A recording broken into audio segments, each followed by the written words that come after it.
cold water drained out of Almanor. It's all deep.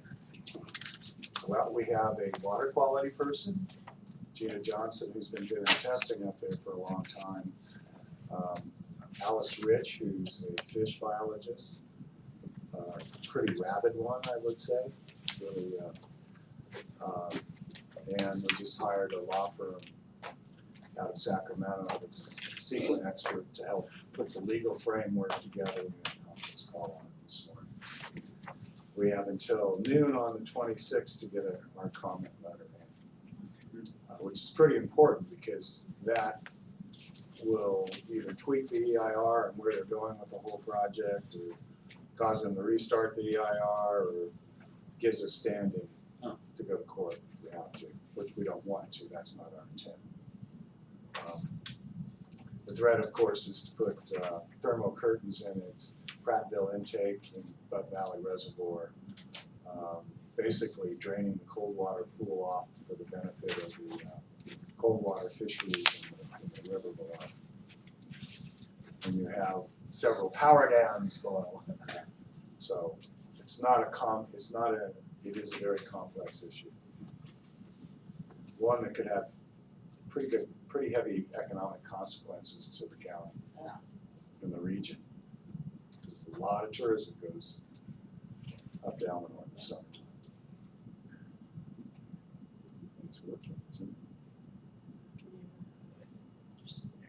You had it before. Okay. So our first item of business, now everyone's looking at this agenda and going, oh my goodness, what does all this mean? So first disclaimer, it's the blind leading the blind, so we're all good. I spoke with Uma Kinman, who we referred to at the last meeting, the consultant that's overseeing all of us, and their group did not get to that resource management strategy discussion, and we'll actually get into that a lot more at the next meeting, so we won't necessarily probably get to that today. My goal is to kind of be done around 5 or a little before, so just so we don't overwhelm everyone. But our first order of business, so Ag did a really good job of prioritizing those resource management strategies probably more efficiently than the other groups from the feedback I've been getting, that we focused on issues that were very relevant to our segment. What we have not done a good job of is selecting a chair and vice chair. So I'm still being encouraged that we do need that. So I did put together, Uma didn't have a lot to offer, and I just pulled this together, but in terms of what your duties would be as a chair and an alternate, so this is a little vague, but it gives you a little bit of a synopsis. So essentially, part of the role is to attend the management group meetings, which Paul and Russell and all those folks, the group that Sherry chairs. And Jim. Your brother. Oh, Yeah, okay. he's on it. Oh, okay. Oldest brother. Okay. So there takes a big segment of our ag folks, so they can't also be our chair in this group. So part of that responsibility is attending those meetings as much as possible and assisting with those updates. And the reason that they don't necessarily want me or Holly, although both the Hollies are available and would provide all that support for everyone as they go make the updates, is they wanted to make sure it was a stakeholder versus someone who's being compensated. But since I'm also a stakeholder, then I'm playing two roles. But there was consensus from our folks up above that they would prefer I didn't necessarily fill that role unless had to if our chair or alternate could not make the meeting. So we're still looking for a chair, vice chair, Lewis. And in order to make this more palatable, so this is a 2-year process, hopefully less than that, correct, Rayleigh, that we're gonna try to get this done. So to make this more palatable, if we could potentially get someone to commit through this year, and then we can hand that off to somebody else at the beginning of next year to not make this be a super burdensome commitment to someone. So, and again, you will not be left to your own devices to put together your update. We'll myself and Holly, as much as she has time to, will be assisting you in making sure that we have all the relevant information for your updates for those meetings, so. And again, if you're unable to attend between the, hopefully 4 of us, we can have somebody there, so. It's not a huge role. We're not putting the agendas together. Facilitators doing that. Just so you know, it's normally when you're a chair of some group, it's a lot of work. I'm not seeing this as a lot of work. No, it's mainly just kind of the time commitment of being available for those meetings every other month, and that's, so all of us get stretched pretty thin on our meeting obligations, so that sometimes gets to be a challenge. And then, are those always on Friday, Randy? I didn't look at the calendar. No, I think they, I haven't looked at the calendar either. Our next one is March 27th, and that would be a Friday, so. Is that why you're wanting somebody? Well, Fridays, moving forward in my new life, will be a little challenging, because I should be at the yard, Right. so, but I'll have, this one I'll plan on being there, so. I haven't the time, it's not that I couldn't do it, but I'm not a meeting person, and I've got 4 meetings this week. Right. I can't add another one, I mean, I'd like to help, but So are there any suggestions of someone I need to be reaching out to that hasn't been to this meeting? Because some of the Sierra Valley crew I'm not as familiar with, so. Brian? Tell him, try. I mean, yeah, I did we contact contact- several people, yeah. but Okay. unfortunately, Do you think, Brian, do you think Maria would be somebody potentially that, I don't know. Got 3 days to 2 days. 4 Maybe. days to 2 days. How about you, Brian? Possibly. Can you be chair? No, I won't. I'm about in the same shape as Rick. When I'm on 1,000,000 boards, not 1,000,000, I'm on 3 or Feels 4. like it, yeah. Yeah. So at this point, it's We're just- attending this meeting and the work group, or the working, or the steering committee meeting, that's about it. It's not, it's just one more. Believe me, I'm attending all these I know. meetings. but, It's just. we neglect our businesses when we attend these meetings, so that's always the challenge, so. So when Uma and I talked about this, I said we may or may not come forward with a chair and vice chair at this meeting. Our goal will be to do that, because she doesn't wanna see us in limbo forever. In the meantime, I'll continue to play that role and either work with her that she'll provide the update, or I'll be at those meetings to. Maybe Heather would be interested. Talk to her. Talk to her. I was gonna say, maybe we better talk with her. All right, so I'm gonna make a note, still looking. So we'll So- continue to. so Holly, I know you're facilitating this meeting, and what's the reason you couldn't, if you wanted to do it, they just felt it was better that you didn't, or? Yeah, I suggested, or asked, I guess would be the better way to phrase that, if it would be appropriate for me to kind of play both roles, because I'm already doing all this and I am an ag operator, so I wouldn't necessarily be a paid consultant going there and giving those updates, but I think the management group wanted to just make sure there were a couple more faces in the room from the ag sector, so it wasn't always just me showing up. Well, my question to whoever you're talking about would be that it would be better to have somebody that knows what they're doing and knows our industry than have someone, we're going to look for somebody. The people I talk to, you know, they either feel like they don't know what's going on, which most people don't. And I was telling Carol, I was a little frustrated talking with people yesterday, and you know, we go to this huge meeting that's been set up in Sacramento, and it looks like a huge crowd, 200 people. Well, half of them were government workers, probably, and scientists. As far as the cattle business, you know, it wasn't 1%, you know, there, you know. Not everybody can go, but it's the same ones doing everything, so I'd be all for you doing it if you can, because I'd rather someone that knows what we're talking about going to these meetings, and so. Who did you speak to that suggested that you don't do it? We need to talk to them. Those people shall remain anonymous. Oh, okay. Okay, I think I But can we'll, move this along. we'll take that back to them and let them know that we're gonna, Okay, cause I don't know if we're gonna find that, I don't know if that person's out there. and And that was my concern, is all of us are doubled up on multiple boards and obligations, and There's people that do it, but I don't want to do it. It's too important, you know, so. so, okay, well, we'll table that for now. If you do happen to have any discussions with anybody, we've got this little summary, and they can feel free to call myself or Randy or Holly Alright. George and discuss it some more to get a better sense of what that obligation would be, so. So we'll table that for now. It's nice try bringing Lewis though, Carol. Yeah. You know, he's just tougher than he looks. Carol gets extra credit because she got the assignment for bringing a friend, so Lewis is here, so.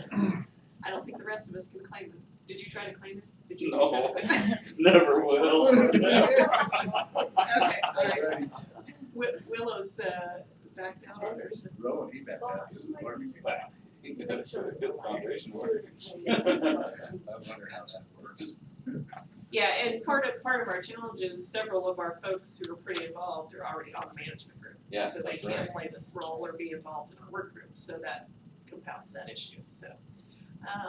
Okay, so with that, we're gonna move into a brief summary of the last management group meeting. And Randy, I might defer to you a little bit on that, to just go over what those outcomes were and kind of Can you see everyone? what's impacting our work group moving forward. Ollie, that agenda there is the same one I have here. That's a little abbreviated version, so essentially the It same. looks different.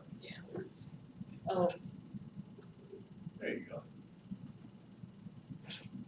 You guys trying to take the agenda out of the room? No, I wanted to make sure Lewis could see. You know, Yeah. Holly, I don't think I can really do that. I've had my head into an EIR. Okay, I okay. can't. I'd have Um, to go run into my office and see what notes I have laying around. okay, I'm Well- trying to do better notes now. I've learned on the iPad. I can do that. okay, well, I wasn't present, but I can, say, Holly, you didn't make that one either. I was at another meeting. Yeah, see, we were all in meetings. Oh, So this would be the last management group meeting. So the one thing that's still outstanding that we need to, and this will be something more for Holly and myself to probably work on a little bit more to make sure UMA has that as a call for any baseline studies. So Carol, potentially anything you have that's come across your desk, just trying to gather up as much valid information that we can put forth to UMA, the consultant, as she starts compiling kind of baseline information. So, Yeah, cause I think both, anything from the irrigated lands, some of the final reports we have from Prop 50 that I know I have to update, maybe some things from the groundwater management district, and I'm not sure, does groundwater management, Sierra Valley groundwater management stuff fall under ag, or where does that fall in? You guys,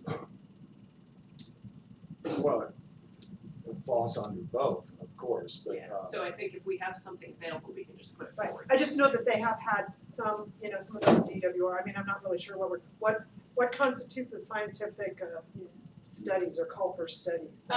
It can, from my understanding, be a wide variety. I think we even wanna bring in the Ag Commissioner's report to some degree, going back to even the general plan, that sort of concept that we wanna demonstrate the value of ag to some degree. We don't wanna have to quote it in detail, but we wanna have that information as part of our entire picture for ag. So I think I was also going to reach out to Ken Tate to see if there was anything appropriate that we should be putting forward as part of this process.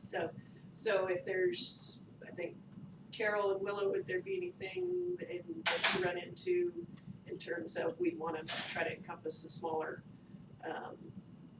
farms in some of those efforts too, if there's been any of that work done, so.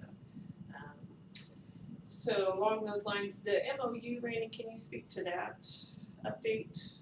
Cause that I don't have much to offer. The MOU, we've gotten it out, everybody has it. I did an update to the one for the forest, we're gonna get to the forest.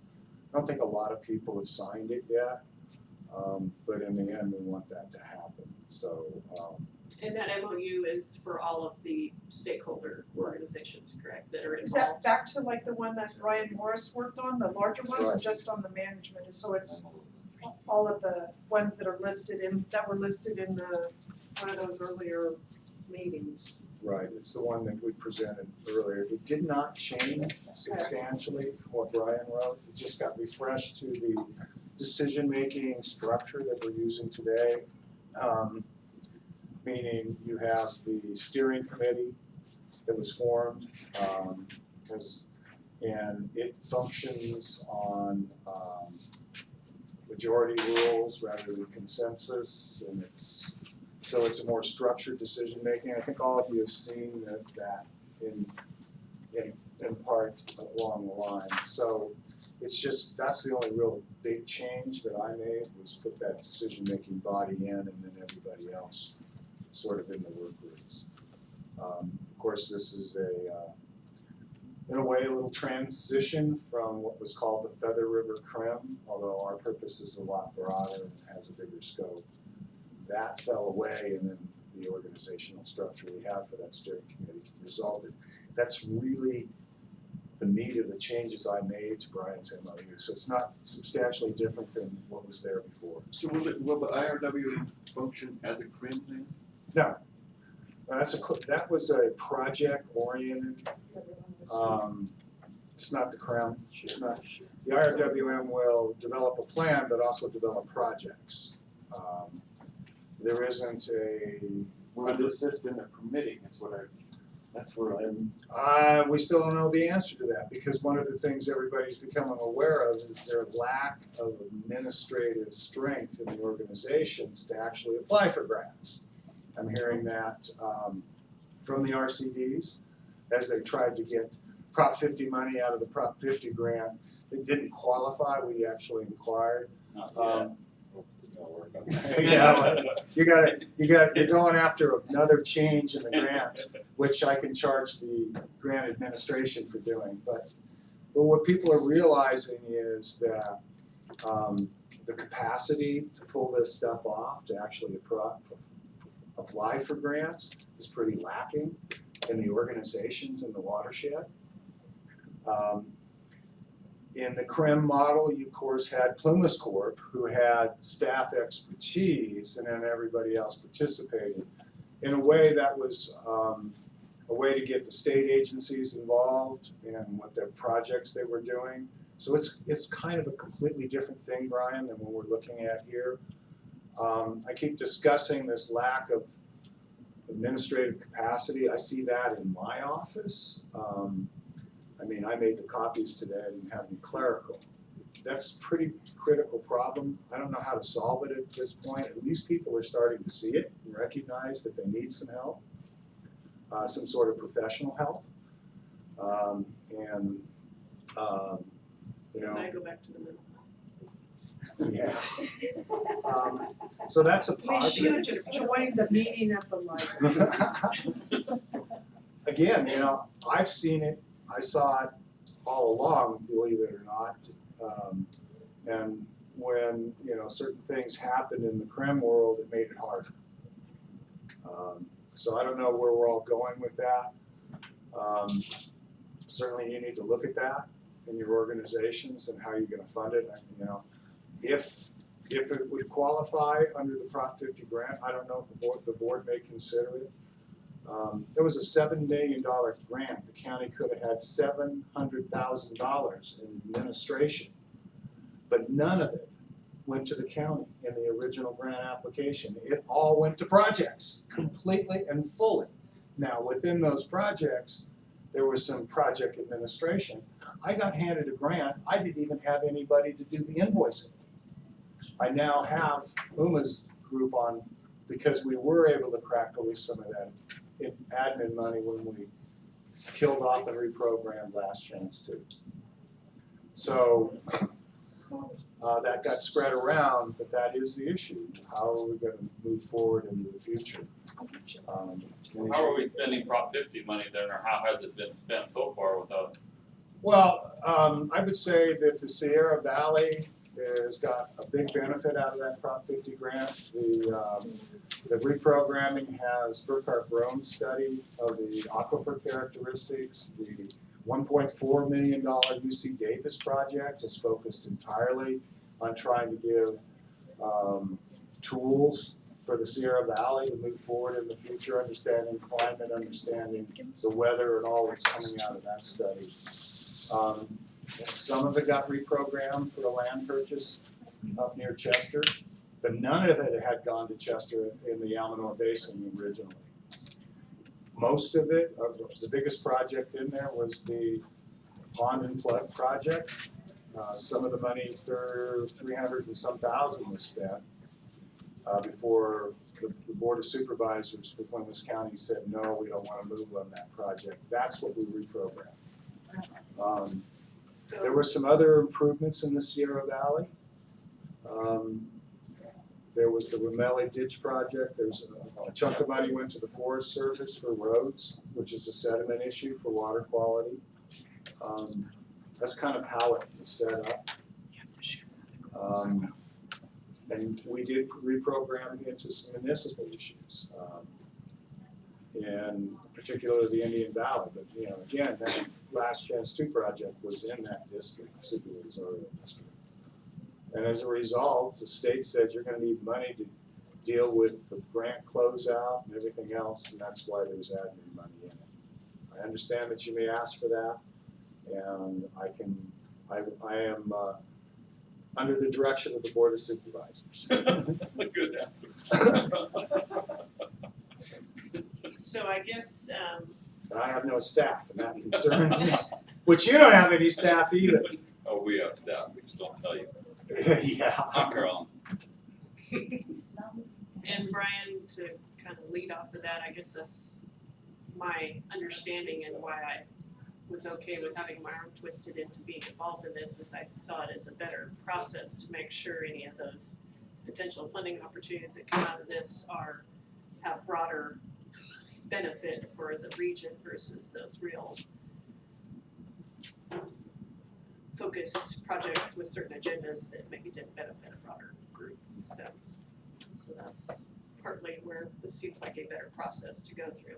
So that kind of leads to this slide, the purpose of the plan update, but we kind of discussed this at the last meeting, but just to shape our water management strategies. So number one, we want to identify issues relevant to ag, and then talk about how we can come forward with potential ideas to deal with those challenges, and then how they're gonna meld with all the other interests that have a stake in our water supply in this region too, to make sure that it has a broader benefit for the larger group. So, and then plus, we're technically need to do this if we're going to apply for any of those funds. We have to have this plan in place. So in order to facilitate that, this plan has to be there. Also, I will add that if you have a project that's within this plan, it will help on another funding source that may come up. And if it's identified in this plan, that will help your grant application. So if it's not a priority in this, it could be used as beneficial for other funding sources. Like it or not, the world today is grant funding. And I won't particularly say I like that, but it is what it is. I have to live with it. So there's a lot unknown yet, for you especially, how we're gonna be able to do some of this stuff even when the plan's done. All right, that's what it sounds like to me. I wish there was money for, I gotta be careful here, because I've tried to brainstorm how we're going to, pull off the projects. I mean, the last plan, the county ended up taking the lead on a $7 million grant that was required, and it has a number of projects. We may find ourselves down the line looking at something like that. I can tell you the Columbus County Board of Supervisors is going to be real leery that they don't get any admin out of doing that, because their budget is not rolling with money. Right. So, maybe there'll be a central authority in the flood district through me as a result. I don't know. It's worth starting the conversation, so I'm glad everybody's doing it. I actually respect that you're looking at that Prop 50 grant, because you've identified a problem you need to be solved, and you think that might be a solution. Maybe it is, maybe it isn't, but at least you've got that issue identified that, hey, we need some help, because we can't do, what I see and it's just not here, is a lot of these little district boards and everything, they don't have staff. They're doing everything, and plus their day job and their night job and everything else. And I've seen that for a number of years in other counties, and it frustrates me. I've actually sat in on rec district over in Nevada County, trying to be staff for them to the extent I could in meetings, because they didn't have any staff. And the board members are out there going, well, I don't know how to do this, or I don't know how to do SEQA, or what's this? And you see what, it's a frustrating thing right now. And I feel the frustration because I'd like to see everybody be able to function at some capacity. I just don't know what that is right now. Fair enough. By the way, I have a draft before we leave the technical stuff, the reports. I have a draft from I tried to find it real quickly. It's not ready to be presented yet, where they have a number of studies listed that would go into the library. So we're not without any at this point. Right, But right. we I wanna just wanna add make But I to just sure. know there are some from the ag that haven't been Oh, submitted. right. Yeah. Right. What's the deadline we're looking at on those? As soon as possible, so, Okay, yeah. all right, I will get out my big lighter and get after the powers that be. And, you know, if you could even just a hyperlink or something, if you can forward that on, then we'll get that submitted, so. Okay, so, on that note, we're going to change gears a little bit and brainstorm. So you get to all be creative and say whatever you want. There's no right answer in this, so. Right. That goes. Oh, you want me to write what you, am I prodding them? Do you know, Louis? I don't know what Well, Now I know why Carol invited you. First of all, we have to figure out how to do There's that. no right answers. there is no right answer. There is no wrong. So these are the Negative. guys. Okay. So look, we even have, this is a whiteboard, and you got like the high. I got all the high value High-end one. one I got all excited when I went to office days. We have whiteboard or we have the other sticky kind. Probably will do the sticky, I don't know if it's easier to write. Oh, you got fresh Sharpies? Paul's gonna be in heaven now. What? Fresh Sharpies, brand new? Oh, wow. I kind of like Mr. Scent. I like Mr. Scent better, but. Okay. Oh, the kids with their multicolored noses. Okay, so our project is to talk about issues and then goals. So, or goals and objectives, excuse me. But before we get into that, we're gonna talk about major water-related issues for ag. So kind of the big 30,000-foot view. What are our most significant issues in this region related to ag and water? So There's not enough of it, yeah, the drought and usually the problem. so a consistent supply of both surface and groundwater. I would think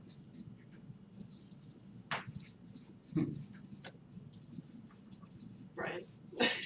Unless you're in Taylor, you do well. I was thinking that, the cost of the water, and that's the regulatory limit that is costing. The administrative costs associated with our water use. So whether that be like our water master fees. Water master fees, irrigated lands program, We're gonna get into testing water and all that like we've already done over the last 10 years.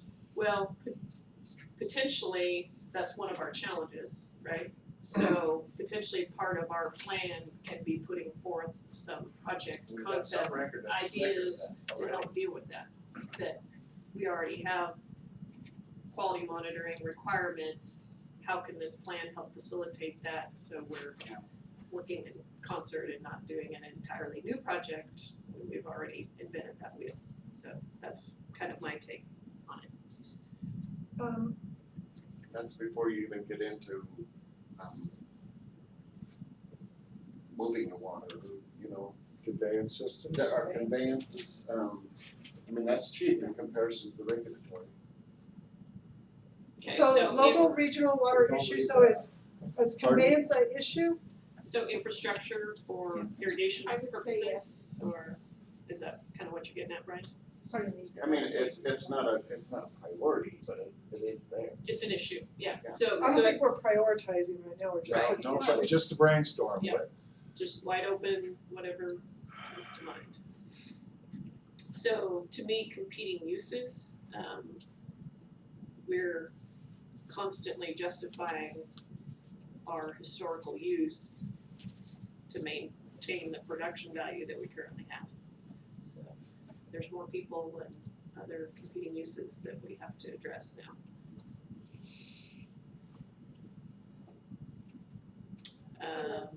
This is kind of just local to our little valley, but, water rights or the lack thereof. People think that just because they live on a little ditch someplace, we don't have this problem at our ranch, but just because they live on a little ditch, they got rights to the water. And no, that ditch is just flowing through your yard, it belongs down there. so lack of understanding of water. Right, exactly. A neighbor like that. Don't talk about the river I east. thought you might be able to do that. Carol, Well, what now you about, guys have more issues you gotta have. Carol, what about from your perspective with the water quality monitoring and Water quality issues. is that more of a complaint, I mean, we didn't Well, necessarily, the regulatory, the fee, the regulatory yeah, so fee Brian portion. kind of covered that with Yeah. you. This is kind of a Regulatory could be quite deep. deep. I'm glad you put it in red. just rotate. She's having fun with it. Well, I think sooner or later, we're gonna be talking about recharging. That was good, I was underground. gonna say, what about the storage recharge, so, okay. You read my mind, there, Rick, good. And And you're talking groundwater, right, Rick, the groundwater. Yes, I mean, if we- wherever we could store it, which should be stored. But that's important for our grazing or whatever, that reflects the improvement Right. of the recharge I think it could percolating. be both groundwater and surface water storage, because wasn't there some discussion about maybe trying to get some ponds built around the valley for not, That's for what I was parks and thinking of creches? also. Right, there's small scale surface storage, which when you go through and read the water plan, when they get this water storage, they're thinking big, they're talking dams, they're talking, raising over, building new ones, they're not talking these smaller, Smaller, localized. localized ones at all. You run into problems with the definitions in the decree when you start storing water.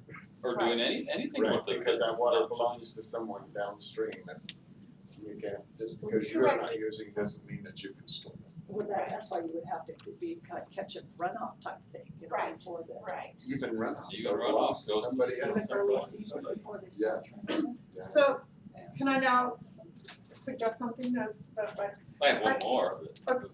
go ahead. Well, that's our watershed management plans, because we're losing so much water.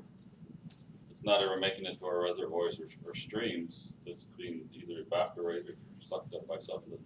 Yeah, such as the upper watershed that isn't absorbing or functioning properly to store the water in that. That goes back to your recharge though. I'm talking about the upper reaches in the forest, the upper watershed, right, the mountains, storing it in the mountains in the ground, that feed us later. Snowpack. They said it, at the meeting went through, it took 90 years for some of the mountain shafts, the water to reach a spring. Is that right, Holly? Remember hearing that? Yeah. 90 years to travel underground before it came up to that spring. Never- How far away was the spring? So this Well, it was place, like the Red Bluff from, and that's what I'm thinking, somewhere around there where these springs are, you guys might know where they are, but anyway. There's a lot of water, it took 90 years. so on the evaporation, that kind of tends to get into this forest health issue. Right, Right. that's where I was headed with Yeah. that. Okay, When you get the wildfires that burn all of the dust right down to the rock and then take the soil and make that into ceramic. stick that up over there. I'll do one more, and then I'll stick it up, because I'm already down. We're not done yet. I'm down here, I'm We're gonna playing. We're going to keep adding, but I'm Yeah. going to, we'll stick it up there on the whiteboard, because I don't think it'll stick on the wall very well. Something else? wanna drill down any deeper into the conveyance system issues, the infrastructure issues? Well, I think we wanted to kind of get a big 30,000 foot view, and then we can start getting into specifics of what like some examples would be, or even, and that leads into potential projects was kind of my thought on how to So- approach this. What I don't see or sort of allude to is just kind of in that broad category of management, you know, what could we do that could possibly, whether that's to be more drought resilient, whether that's improving soil water holding capacity or looking at our forages that we do have or how we're using them or something like that. So not getting into the nitty gritty, but sort of in the management or, you know, increased efficiency. You know, you guys have put a lot of underground pipes, so there's not as much evapotranspiration or something like that, but just under kind of the management thing. So a holistic management approach to water. I'm gonna put management so I don't alienate anybody. Even Colorado State has a holistic range management program. They're more conservative.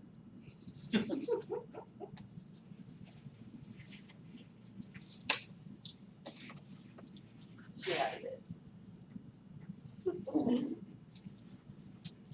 It's not a bad word. No, I actually like it.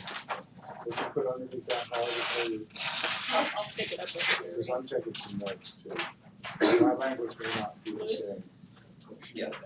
We'll wanna review your notes before you leave, it needs to be better. Yeah, I didn't don't use think it'll- spell check I'm on gonna get mine, my so. waist exercise now. So I apologize to those of you sitting on this side, but I don't think it'll stick to the wall, so. Okay, so any other big, broad issues that we need to think about? I think we've kind of gotten a pretty good list going there, we might think of something as we go along. So we're gonna go down a little deeper and talk about the issues and what are things that we can address those issues. So again, this is pretty broad in scope, but these will be ideas that potentially lead us to project ideas. So again, they can be pretty simplistic at this point in time. So our lack of consistent supply of both surface and groundwater. So So what am I calling, what's this now? What are we calling this what's our category? this is the blind leading the blind home. The issues, I wanna know what blind so subcategory this is kind of real high level project concepts, but Okay, so pie in the sky, what would be some strategies to deal with our lack of consistent water supply? And so don't necessarily think about our restrictions in reality that we'll have to deal with as we get more into this more, but pie in the sky, what are some ways that we can deal from an ag perspective on addressing our water supply? And consistency of it, does that make sense? So like when we went through those resource management strategies, we talked about conjunctive management, balancing groundwater use with surface water, and are there better ways to facilitate that? Our lack of consistent supply might lend itself to the small pond storage idea, to have better reserves, so some of those sorts of. or even like what they're doing up there in the Klamath Basin with the groundwater, the groundwater recharge where they're actually forcing, you know, using that as a storage thing. I think most of you who are in Farm Bureau members read that article recently in Ag Alert that talked about that. So that's not just capturing what's there, they're actually taking water and moving it, whether it's, you know, surface water or whatever, but you know. And they're doing it underground, Yeah, correct? they're doing that underground. Yeah. So, within our region, and we can like even look at specific Sierra Valley versus Indian Valley, you know, Brian, what in Indian Valley with the mill race group, are there things that we, pie in the sky again, that need to be talked about in order to help conserve that consistent supply of irrigation water? Just being able to open up the dam at Antelope.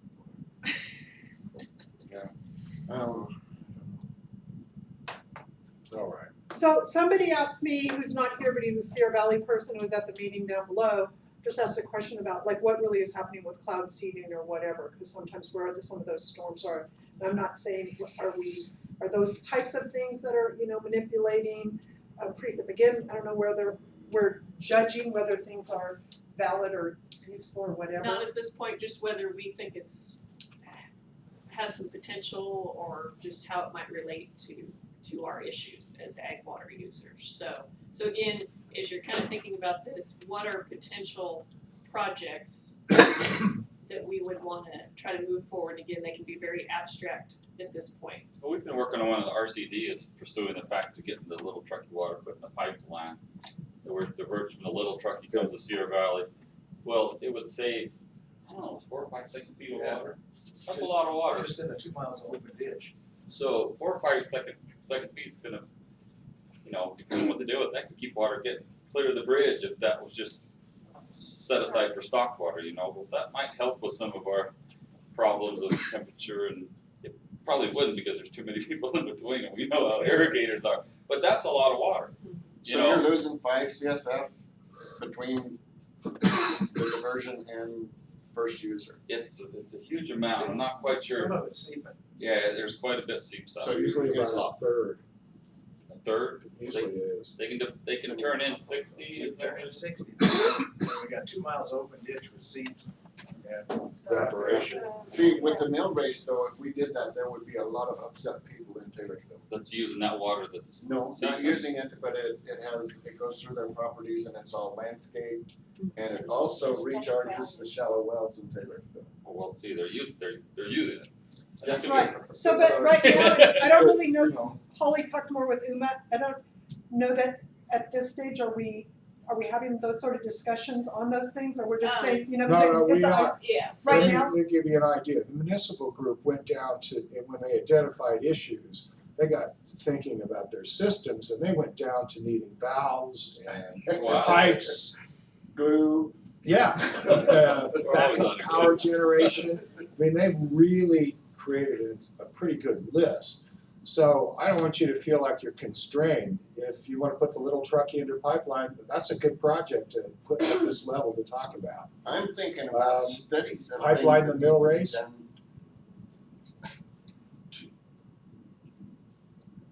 I don't know how to say this.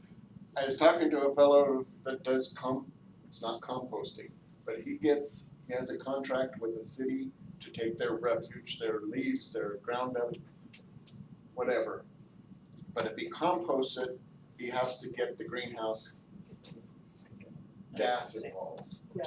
From the Because water board, there's- because it's, Right, from the air board. And then there's also the water quality then. So how do you know if say we're composting wood chips, you have to add nitrogen to that to compost it. It takes about 3 years to break down before you can start growing things on it. That's the wood chips. And then you cause all these other problems, or water quality problems, or air quality problems, but maybe they're not problems. But they are solutions to things, and you're so improving the soil. unintended consequences of other Yes. conservation practices outside of water, or is it? It all has to do with water and penetration and everything else though.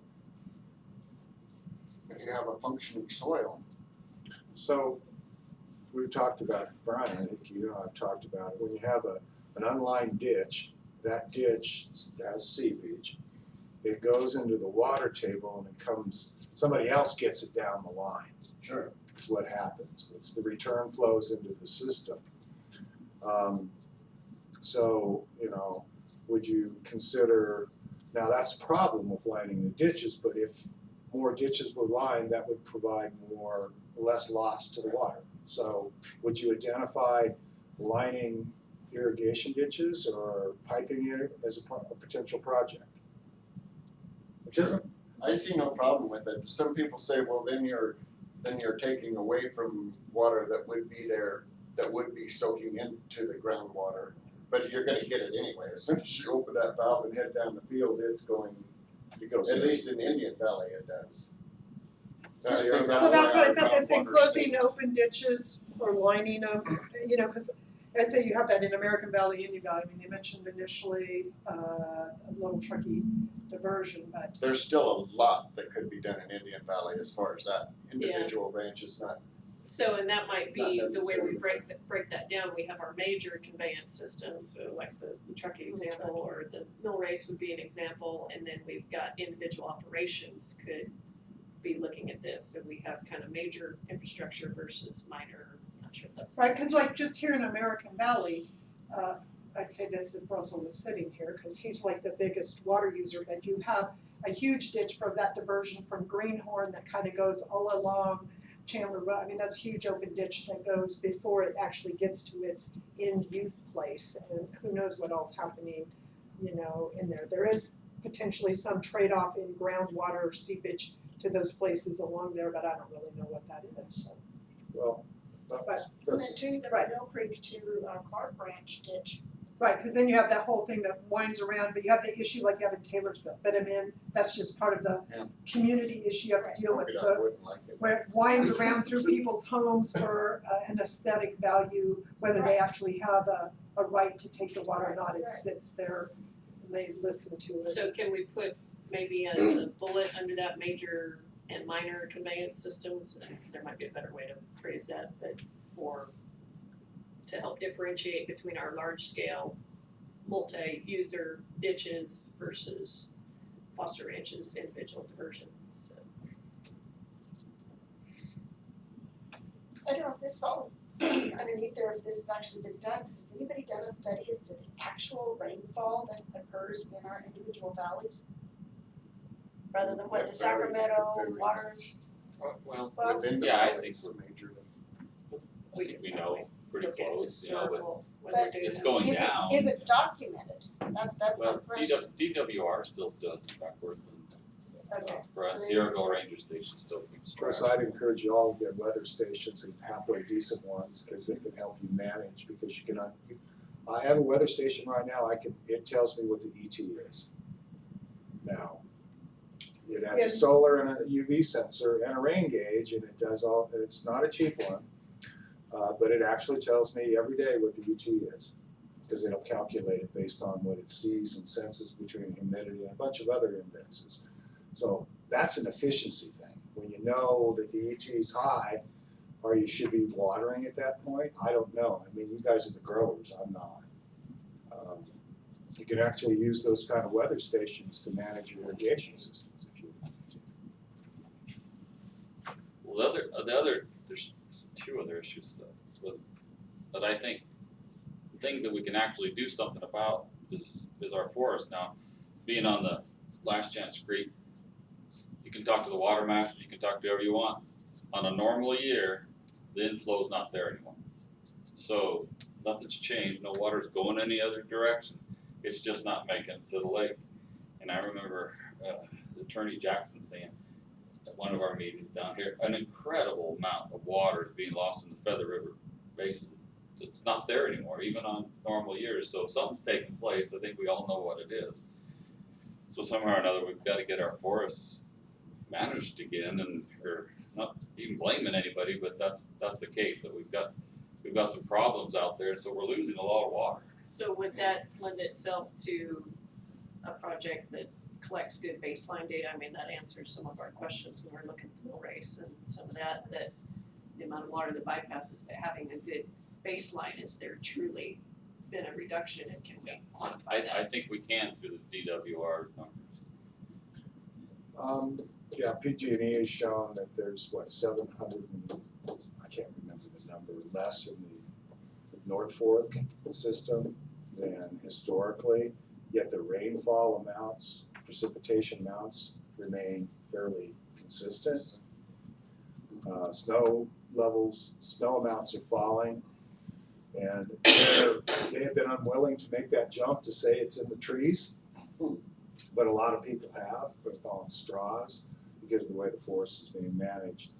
The Forest Working Group is going to look at that. Burkhart Brome has done a study of canopy and water and how much more you would get from an open canopy Of course, when the snow falls in the trees, it doesn't exactly all go, some of it goes into the pine needles, but the wind blows it away, and that's evaporation. Being from Wyoming, we used to talk about the snow being blown to Nebraska. In reality, very little that gets to Nebraska, it evaporates in the wind. Any studies that you guys would feel would be helpful? That's what I was. What kind of studies would you think? Studies that. So with the forest, if the forest group is looking at that specific to the forest, but how do we take that down to its impacts on our ag lands? So that study should extend out to that. I can't believe that I said that. Wow, Brian, I'm impressed. Are there any studies, come on, guys? You can get grant money for studies far easier than you can for an actual project implementation. Okay, what kind of studies would benefit So do we wanna water and ag? put a caveat on our study that it has potential solutions as part of their hypothesis? With a Don't project just tell behind us it. we have a problem. I can see the weather one definitely be a study that might be more neat. The weather one? Well, we're getting a climate model out of the CAVAS project for the Sierra Valley. The co-op project. The UC Davis study of the Prop 50 grant is a climate model. What does that mean in English? I need Dr. CAVAS. No, he wouldn't speak in English. No, I mean, a climate model, what does that mean? The model will basically predict what's going to happen in the future in terms of climate and water balances in the Sierra Valley at a very fine level. So there are 4 of the world's best climate models running right now on the computers that Grant wrote. The weather stations went in so they could verify, and the model's heuristic, in other words, it learns and actually can go back and replicate the past and move forward into the future. So it will have you can predict it will help predict what water will be in a given year. So is that sensitive to any changes in management? It is designed to be in part a land use decision-making tool. And so are there inputs from agriculture going to influence that climate model? Or that could potentially do there, like, I don't know, making up something, that from a management standpoint, things that people might consider or are doing or could be doing? It might lead to some ability to look at that in the future, but it's not currently, as I know it, inputting into the model.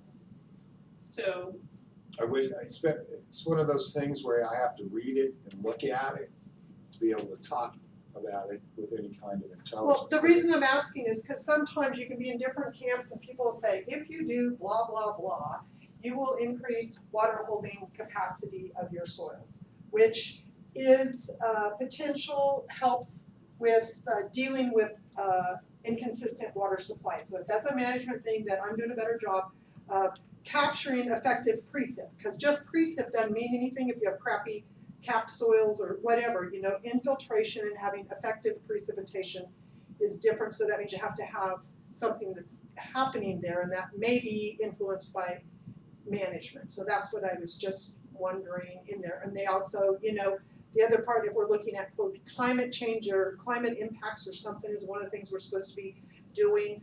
The discussion about sequestering carbon, so what exactly is the amount of carbon that we have in our pasture lands that's in the soil? I don't know, because that's, makes up X amount of acres versus trees. I know, but I'm just saying, we don't really, regardless of whether you get paid on cap and trade, just from what do we have there? I don't know. Okay, let me look at it this way.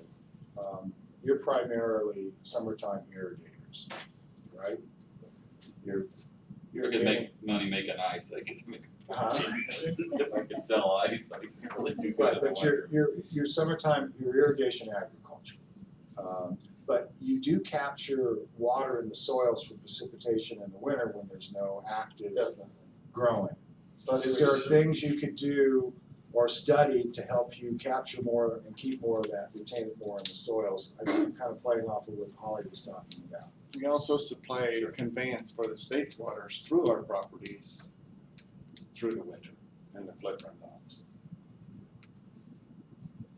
Most All of those that, conveyances yeah. are maintained by us. Like what Randy says, is there anything you can do to the, basically to the soil? Because I think what most people don't realize is how much we lose to evaporation. Right. Especially in Sierra Valley. You might only get so much, but if your soil is sod bound or it can't get in, you think, well, nothing's run off. Well, it hasn't run off, but it's actually gone away in the wind. So you know, there's, That's where holistic management that's right. So to take that modeling philosophy, can we put forward that we need more decision models specific to ag that gets it down to a ranch level about understanding, is it better for me to look at putting pipe in versus other efficiency opportunities, or should I be focusing on my soil quality more before I even mess with that? That Well, I think is that research? Soil quality is a lost, It's lost art. if you wanna call it that, and, you know, we're so busy doing so many other things, and it's become a race to find grass wherever you can find it, but basically we should be doing a better job with our own soil, and then probably, you know, for some of us, not have to do that, but, So some some technical tools training and some people to wake up to the fact that, you know, there's some other things we can do. But that's where I get into the things that you can do by adding organic matter. organic matter, not composting, but adding organic matter and the effects of that to groundwater quality and surface flow. I mean, the surface water. So that would be where kind of that decision model comes in. If I do X to my soil, Yeah. what happens Yeah, here? am I gonna go to jail for it? Am I gonna be, you know what I mean? Does a red Am I flag going to come be, up? yeah, seriously. Yeah, and so that's maybe where we take a project idea that we are looking for more technical expertise, technical decision-making tools, so that would be modeling that's specific to ag and these irrigated operations. Right. Decision tools, I mean, we have similar decision tools in other parts of our production, so whether it be cattle breeding or whatever, so. They're always talking about best management practices and obviously we're not, or else our soils would be in the condition that they're in. So Right, but I think it's kind of what Rick said, and you already know this from a lot of stuff with Abby and Spencer are doing, that both, I think, academia and producers have shied away or have kind of looked at production from the surface up and haven't been looking at what, soil, whether the whole health of the soil, Right. for infiltration and for nutrient, and what could we be doing for extending the green season and being and able who to use even whatever knows, water. I mean, the we've got. normal guy going out there looking, you look at what grows on the top, not what's underneath. Right, Holly, has there been Well, a what study is- done on the mycorrhizal impacts on alfalfa? I know it's the big thing right now in a lot of the crops, is that fungus around the roots. And I think that's, just building upon, some people in the room went to like the Grazing for Change conference, and then I happened to be working on a grant proposal both with UNR, University of Nevada, Reno, and at UC, looking at some soil health and potential management impact sorts of things on there, but that whole thing is a topic of discussion, so I don't know, you can find reports out there on different things, I don't know the answer, but I think that's something that people are looking at. Okay, so, But Rick, you started to say when I was writing down about studies related to measuring effective precipitation or related to management, what are some things, and soil health practices, you were talking something about conveyance systems that I didn't get captured. Do you remember? Sorry, I've been writing fast. I knew it was coming from you, but I couldn't retrieve it. No, alright, so. I said I had two things, but it was a little different. Okay. My other one was recharge areas. I mean, there's only so many ways you can get more water. You want to identify the recharge areas? Well, not so much identify them, it's, I think we know how to do it, but it goes back to what Brian was saying, can we do it? the state owns the water, and that's what I was, when we were talking about the plug and pond and plug issues, was like storing that water would go to Oroville, and I didn't see why that was any different than putting them in those ponds, even though it was wintertime water, which makes good sense. But we can't do that, you know, we can't go out until March 15th in ours. So what I'm saying is, how legal can we say, oh, no one's using this water in February or the beginning of March? And I mean, there's only 3 major creeks that come into Sierra Valley. Sierraville doesn't have a real underground water problem because they're really not tapped into it, and they got more moisture coming in, and their wells have stayed just about the same. But the town of Loyalton, and it's going to have a big one, but there's some things that can be done. There's a certain amount of water that comes back into our deep water wells from irrigate, but it's at the foothills. Well, above Loyalton, they don't irrigate anymore. Fish and Game owns that ground above Loyalton, and they don't irrigate. So that's great for the users down below because they get a little more water. But if somehow in that water from October 15th or whenever there's excess water could be kicked out in some of these spots, it would do a benefit if we, because most of our deep water groundwater comes from around the hillsides. There's a cap underneath and it hits the gravel, and then it goes down to 600 to 800 feet. So we got to kick that water around the hillsides. It does no good ponding it up out in the middle of the valley because we've got 400 feet of clay. It's almost like bentonite seal. But the other area is a lot of big recharges around the, you know, Chilkoot area. It's all sand, and that would help there. But the problem there is we rarely have enough water, you know, to fill up. There's some existing, the lakes on our property and a few other things that have water rights, and they don't fill anymore. They have to hopefully run water out. There's not enough water below the dam to fill these up that used to be. So there's some things to do, and I think could be done, but it's all really expensive, I would think. It sounds real easy, just make a ditch around the hillside. Well, yeah, but there's this gully, and there's this gully, and there's, so. You do learn a lot of things when you have a well drilled. It's very expensive knowledge, but one thing that I learned was that a well that produces 1,500 gallons a minute will also take in 1,500 gallons a minute. So if you ran 1,500 gallons of ditch water into that well, which would supposedly contaminate the groundwater, you can recharge with that. Recharge those areas. Pumping it maybe. So using, It won't take it. You gotta pump it. Ours would. He said if you ran that water back into that well, just surface water back into that well, but it could take whatever you can pump out. So there's some 1,500 gallons that you can run 1,500 gallons into it continually. this is in Genesee Valley, Indian Valley. because I know that DWR studied the groundwater resources for dams and stuff, and Genesee Valley has a huge aquifer storage for groundwater, one of the biggest in, you know, for that small little valley. It's pretty, got a lot of water. I don't think that it's, gonna have to go deeper than 30 feet. So, you know, I mean, we do have one ag well there in Genesee that is artesian, as long as you're running it. If you quit running it for a while, as soon as you quit running it for 2 weeks, that artesian will quit. But when you're running it and shutting it off for the off-peak, for the high-peak hours, you know, it will artesian. So That well will artesian. so potential project may be groundwater storage through wells. But then you're back into contaminating groundwater. I think at this point, what we don't wanna kill it, because, you know, on every project, there's always an issue, and if we always go to the issue, and so I like to do the brainstorming in this, is kind of setting the rules like, well, let's just look at it, let's not criticize it, and sometimes something positive will come out of that.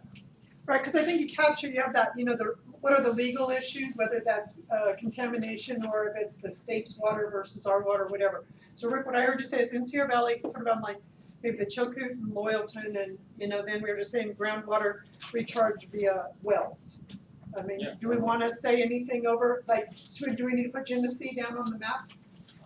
Or on the map, on the No, I think broadly. Okay. Yeah, you can set up the Our table. new chairman just showed up. Yeah. We were I'm doing well, how about you? Okay, do we want to, cause these are all kind of supply issues to some degree, do we wanna jump to the regulatory regime that we have to deal with? Because potentially this is an opportunity to deal with some of those issues. Can I just, Do you have a suggestion? no, I saw this soil health and only because it was something I said, and we are sort of at least addressing, sort of the climate change. You know, if we were gonna do any studies, just even looking at like kind of what is this carbon, what do we have in the carbon, you know? So, but go ahead, Holly, I'll go back over there right where I'm supposed to. You're fine. So do we wanna switch gears a little bit and talk about some of these regulatory regimes that we're dealing with and how potential ideas, I mean, Carol, do we need more assistance with our irrigated lands program to have compliance with monitoring requirements? Do you see opportunities there? Are there better ways to tell our story? You were kind of mentioning that in an email exchange that. No, I'm not sure what. Make it go away. I'm not sure, I mean, the DWR and the water master cost, that's huge, if I don't know if there's gonna be any assistance for that since it's lost its state funding, it has to be funded. You know, fee user, the same irrigated lands is a whole fee user program, and if they are successful in pushing the grant onto us, then you got another fee user, so I'm just not sure if there's any. And that's, concept Randy, maybe for- you can help me understand, is there opportunities within this Right. plan to get support to help meet these regulatory requirements, because we're getting feed out of business. Such as having our own water master service Right. area, or And then that person potentially offers other research value to this watershed, this region, so that might have broader implications for the other work groups also, that we have a dedicated hydrologist that serves as our water master and does other baseline studies and meets Randy's requirements that he has some staffing infrastructure to help do some of these things. So is that something you would see as a potential? Yeah, I at already this wrote it point, I down. wanna write it down. Investigate local versus DWR water master. not only that, that's keeping a considerable amount of money in our community. Well, they let you do that? You don't? Yes. Yeah, it's happened in some other parts of Oh, the state. We've already, We already Yeah. have a district, we just didn't wanna go hire the water master. There's one available in Lassen County. Yeah. So maybe Holly, to add to that because part of, I put this slide up because part of what the questions we should be asking a little bit too as we go through these ideas, is it site specific, so we had a few site specific examples, but also is it ag specific, or are there broader things that would make this a more palatable, attractive project idea? So the water master / hydrologist that's at the county or our region's beck and call versus always having to go to a DWR. I mean, obviously, we're gonna have to report to DWR, but we have that dedicated position, staff person within our region. So, yeah, don't think of the issue yet, Brian. it just gets complicated, this, and what his duties are. Well, that's, I mean, but We're not Yeah. going there I yet. know, We're not but going there yet. I wanna go all the way when you start this. would that sort of resource be Remember, beneficial? this was the pie in the sky, you know, kumbaya, whatever's a bit Yeah. possible. Pie We're in the talking sky gets possible. refined down to something very specific later, but pie in the sky is where you start. So along those lines, the water quality monitoring, I mean, is that a burden that we need help with, that having capacity within our county infrastructure to help deal with that regulatory? Yes, Regime. I'd say yes. We don't know how long this drought's gonna last, but droughts have a way of bringing out the worst in everybody that uses water.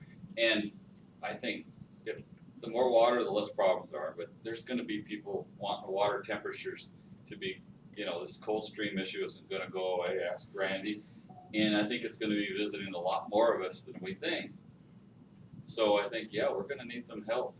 That triggered a thought right there, with far as the water quality goes and these standards for our area, like the water temperature, our EC, we have a 150 standard for the Middle Fork, which is this, I mean, it's very high.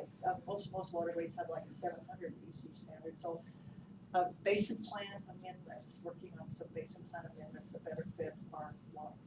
So having some expertise within our region that helps us put forth this picture of what our region truly is, because we're getting Well, and not pushback even from. describe, I mean, that would be the base to describe it, but take the ball and run with it all the way to the regulatory agencies and implement the change and get it.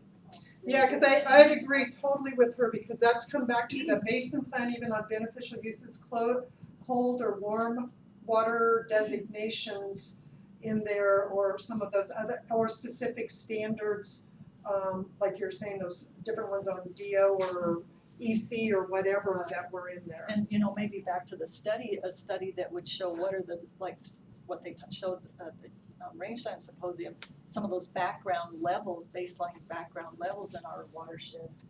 But related being to very water specific quality to that this we're having to watershed. pay for because it didn't meet the standard that isn't relative or realistic for our area here. Because we're getting a lot put on us because of a statewide baseline study versus looking at our very specific region that we don't have nearly the issues the Central Valley does, or so that. Well, it's kind of questionable, there's quite a basin plan for here, but it's kind of weak and old and needs. So is that a potential project that needs to be updated? I put it on the list. Yeah. At this point, I don't wanna see, I wanna see ideas.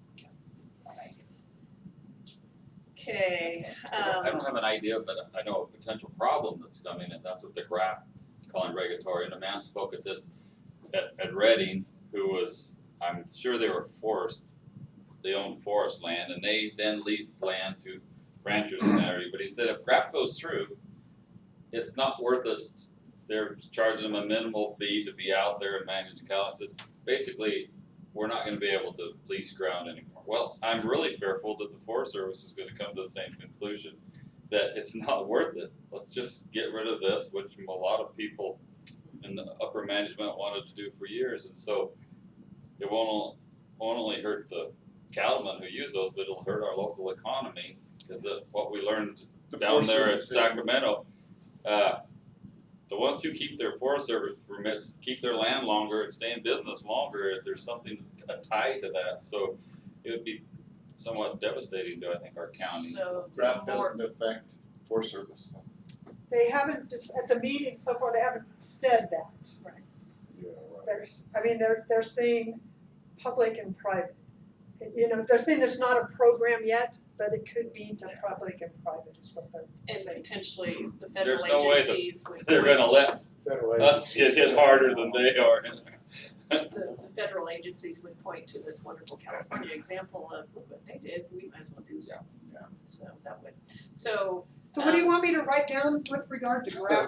so Scrap the GRAP. Scrap it. Well, I think it's more of an issue, leased grazing land issues. or the implications of removing grazing, for this region, keeping it very region specific. There's been broader studies to that, but what would that do to the Sierra County and Plymouth County if So because the thing was from like Beatty and Associates or Fruit Growers or Collins Pine, those were and Soper Wheelers, the type of people who spoke. And they are, land in our area also, NID is a big player of private land that are interspersed that I didn't hear them speak, but they're the type of people that if they chose not to, that's sometimes adjacent to those things, so. like the Beatty ground, I Right. mean, they tie it with a Forest Service allotment, so that could have huge implications for Yes. operations and the forest management as a whole, because it would reduce the So what am I putting here? allotments. Regulatory. Implications of GRAP to local economies, or our local economy. Okay. And water, I mean, I think we have to bring it back to water to some degree, since that's why we're here, but But GRAP's a regulatory water related program. yeah, And so, so then that's gonna impact potential lease. okay.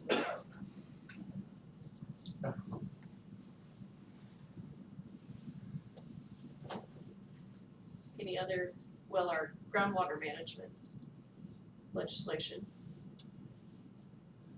Cause how is our region coming up with our plan for groundwater, Randy? Do we have one? Is it coming from us? Okay, I just, believe it or not, a consulting firm just sent me a really nice binder of all of the groundwater legislation, all tabbed. It came today in the mail. I didn't get a chance to look at it. As I know it, Bulletin 118 is only identified as a medium, only medium high are the first in line to do it. The Sierra Valley is a medium threat groundwater basin. None of the other ones are implicated. The general plan water element, which Brian Morris basically wrote, I want to make sure I give the credit where it wrote it, said that the county would look at a county groundwater management plan, or look at county groundwater. So at this point, administratively, I can't do that. I don't have the horsepower, but to the extent that I can personally, by attending meetings and being involved, assist the groundwater management district in achieving what they have to achieve, I'd like to do that. I mean, I like to put on my calendar all the RCD meetings, the groundwater management district meeting that I know just occurred on Monday, and attend those meetings to be supportive as much as I can. But I'm human, I don't have enough time in the world to do all of it.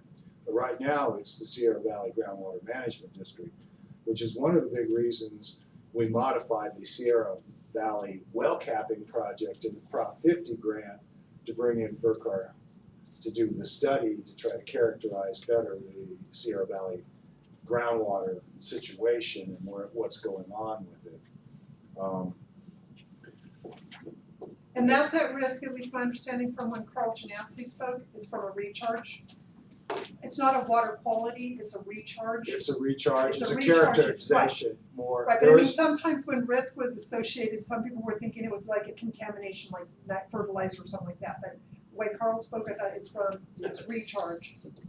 There might be some isotope studies to understand where the water's coming from to better characterize the recharge. It's been a while since I've actually got into the details on that too. But it's designed to assist the district in part to meet the requirements that are coming down on the district, and the district only. It's not a requirement in all the other groundwater basins that are identified by DWR. It's just the Sierra Valley. Which is their medium So priority. it's kind of the model, as I look at it. How they deal with it will impact everybody else, and how we move forward in the rest of the county. Sierra Valley's unique compared to the state. We're in this huge state where one size fits all again, the problem we're fighting with crap. There's some real issues out there, underground water. Sierra Valley's really not on even their scale, but there's so many new wells and pumping that I think that's why we're in the medium. But even this year, the recharge is amazing for such a desert area, but there's issues now where they're pumping so hard and the people have no choice. They got millions of dollars invested in irrigation and trees and everything, and they're sucking salt water. Some of you might have seen that article. That's an underground problem when you start pumping salt water. So we need some control, but I think Sierra Valley is still, the verdict's not out yet because We probably don't have land subsidence like the Central Valleys. I wish we would. I'd love to go down to about 3,000 feet elevation, but then we wouldn't have any groundwater. So, Okay. Anything on water use efficiency that we haven't touched from the agricultural side? Projects that when we first started to reprogram the Last Chance 2 money, I'm sitting in my office going, what are we going to do? I thought we were going to be fairly narrowly limited with DWR, and I went, are we going to go around to the ranchers and see what kind of irrigation efficiencies we can finance with this money? We ultimately didn't do that, but it was one of the first things that hit my brain is what could we do for efficiency for agriculture? Promoting healthy soils.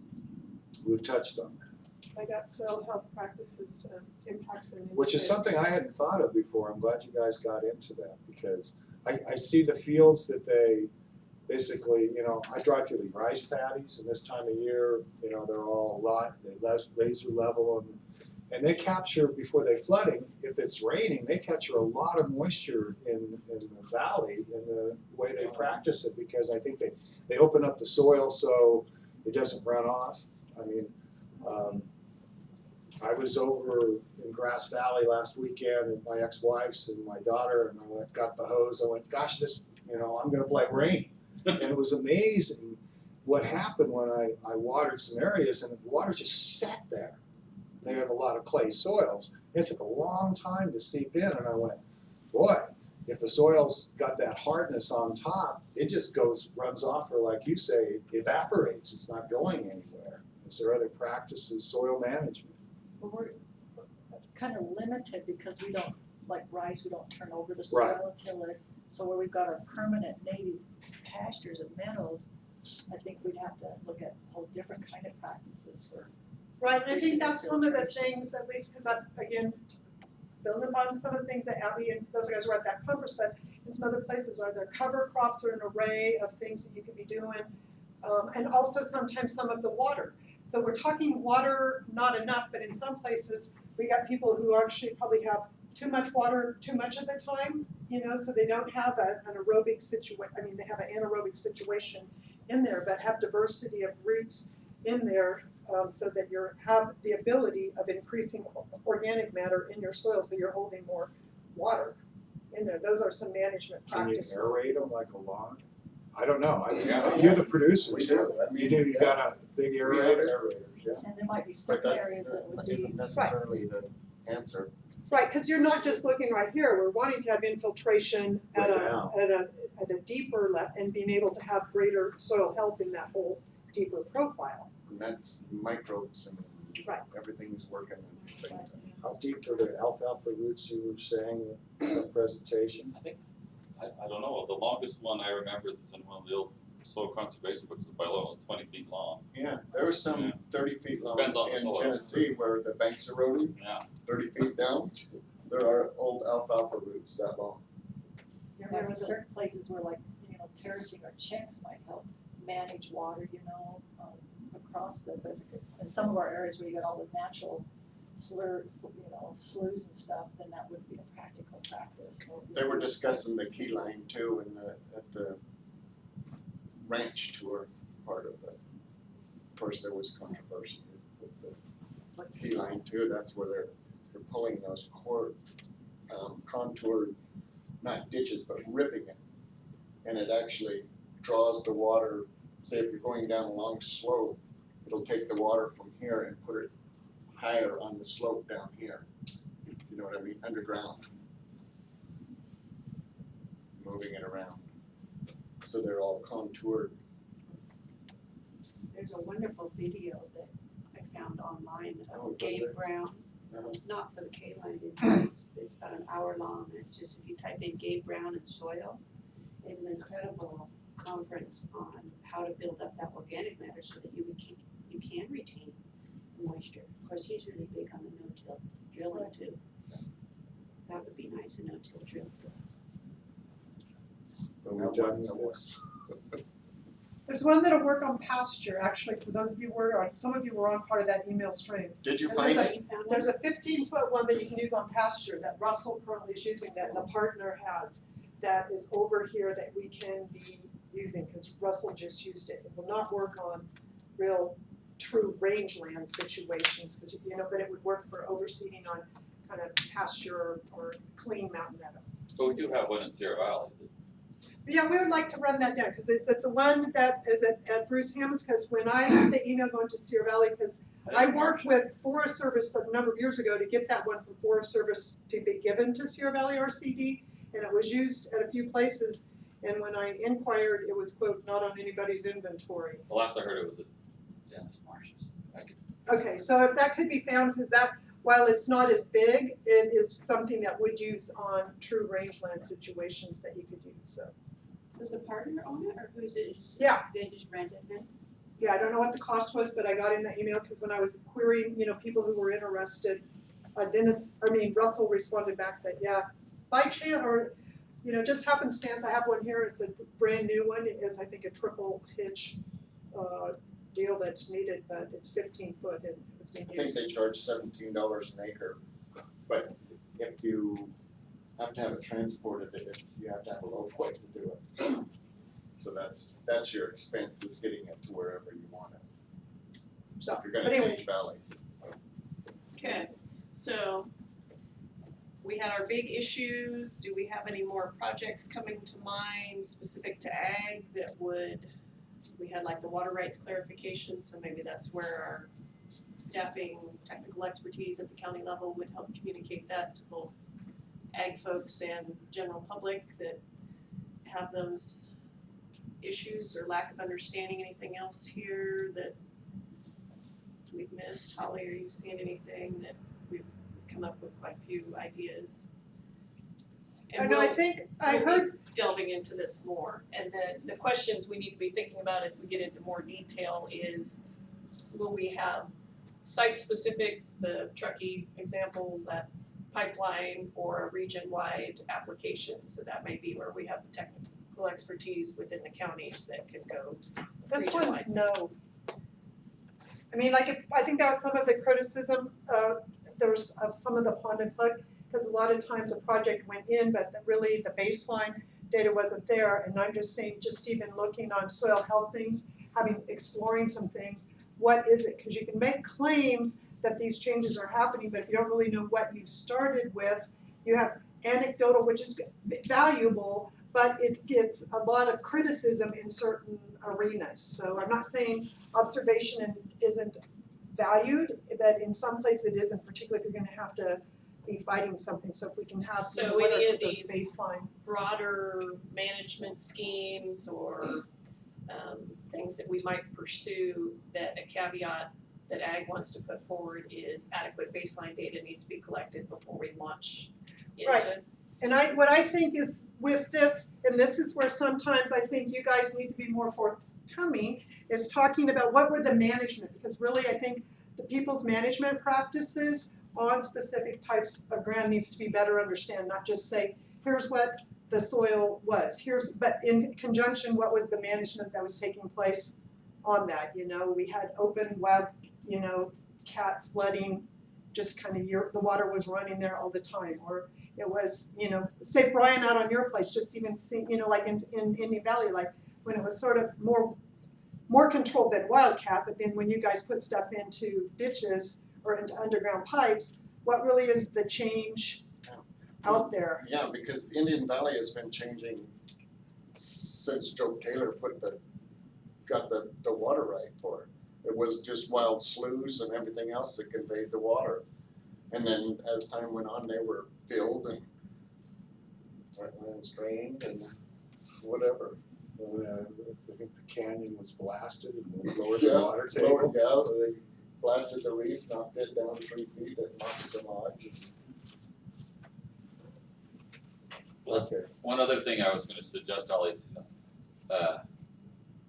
I don't know if we're ever gonna see any more reservoirs built, even especially in spots, but there's a few sites I think we could look at, but the one thing we could do is talk about refurbishing the reservoirs we have to where they hold more capacity. And that usually the top part holds most water anyway, and Frenchman Reservoir actually has the slots in the spillway where you can put boards on. Well, it's 1,500 acres, that's 3,000 acre feet of water that you could store on years when it's normally spills.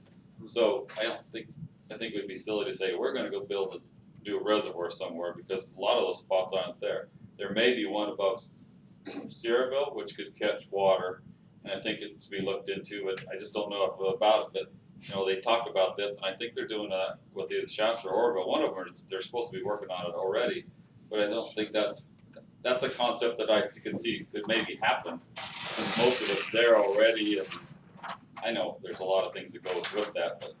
Well, there's less than building a new reservoir. Exactly. Without a doubt. So it's refurbish existing reservoirs, right? So we said, Rick? Yeah, like an example, Rock Creek in the canyon is basically silted up. The PG&E has 3 hours of power generation in Rock Creek Reservoir. So if I go off my car, I'm not going as far as I think. There's a I wouldn't chance. suggest. There could I be- wouldn't Well, I'm say- just saying, maybe there's more of There's a probably chance some than I thought. pretty, I see a number of crosses along the road It's there it's where a people can. probably like quicksand, Yeah, mud I at the think so. bottom. It's a good place to hide. But a car. that's what it is, about 3 hours power generation out of Rock Creek. It's basically silted out. So what you collected, Katie? No, you're good. Full of damn, let's see. Not the Selby project, downtown. So what I wrote before he said refurbishing was establishing baseline data, before project, establishing baseline data with management. You know, we didn't have the specific studies, but if we're gonna be doing something and try to say what the impacts are, that we try to incorporate where we can, And there's baseline data. probably something as the other groups present some of their thoughts that'll be something that our group will be asking for, because they may be asking for a change in our management for their benefit, so it would be important that that baseline data is available. We're coming up in the next few months, I can't remember, sometime probably this summer, where we have a joint meeting of all the work groups. There's some talk, UMA's starting to focus on getting that happening as part of the work plan. Just so you know, we'll all be sitting down. Okay, so we've got a lot of ideas, so we will take that and we'll continue to delve into this, because as I said, we'll touch on this briefly before we leave today. But the idea is to start generating thoughts for potential projects, because as Randy alluded to, some of those things we would wanna get within this plan, even in conceptual form, because then it would help prioritize funding opportunities. So like the refurbishing our existing above ground storage, and that could be widely beneficial and should have some priority, so. So we don't have to worry about municipal taking care of things like sewer ponds or anything like that. I mean, Well, we do have to worry about it. They need we to take, do, we do, that's what I'm saying, do we need to mention that though, from our group, or are they well, I think that municipal? you guys crossed over that when you did the resource management and some recognition. I mean, one of the Prop 50 projects that got through was the pipeline in Taylorsville. It needs to be replaced. If it breaks and dumps water into the creek, that impacts ag, because where did it come from? And Right. all the messes resulted, and that project did make it through the DWR as a good project, and will be happening this summer or fall, because it has to happen this year. So when you're saying that, because we have in 2 locations, I know out of Loyalton and out of Quincy, sort of irrigation water that's municipal treated, so I don't know whether you wanna call that like recycled water or whatever for ag uses, but Out here by the airport. there's one here, and then there's also Loyalton has some that goes out on some ground. Yeah, and Right. Greenville, I don't know what happens with theirs. So I just, that's something that's not up here, do we Bring want to that up. just say Wanna recycled borrow water the term, for paint your irrigation or wagon, something? give it to the mink. Dirt you they go. were digging.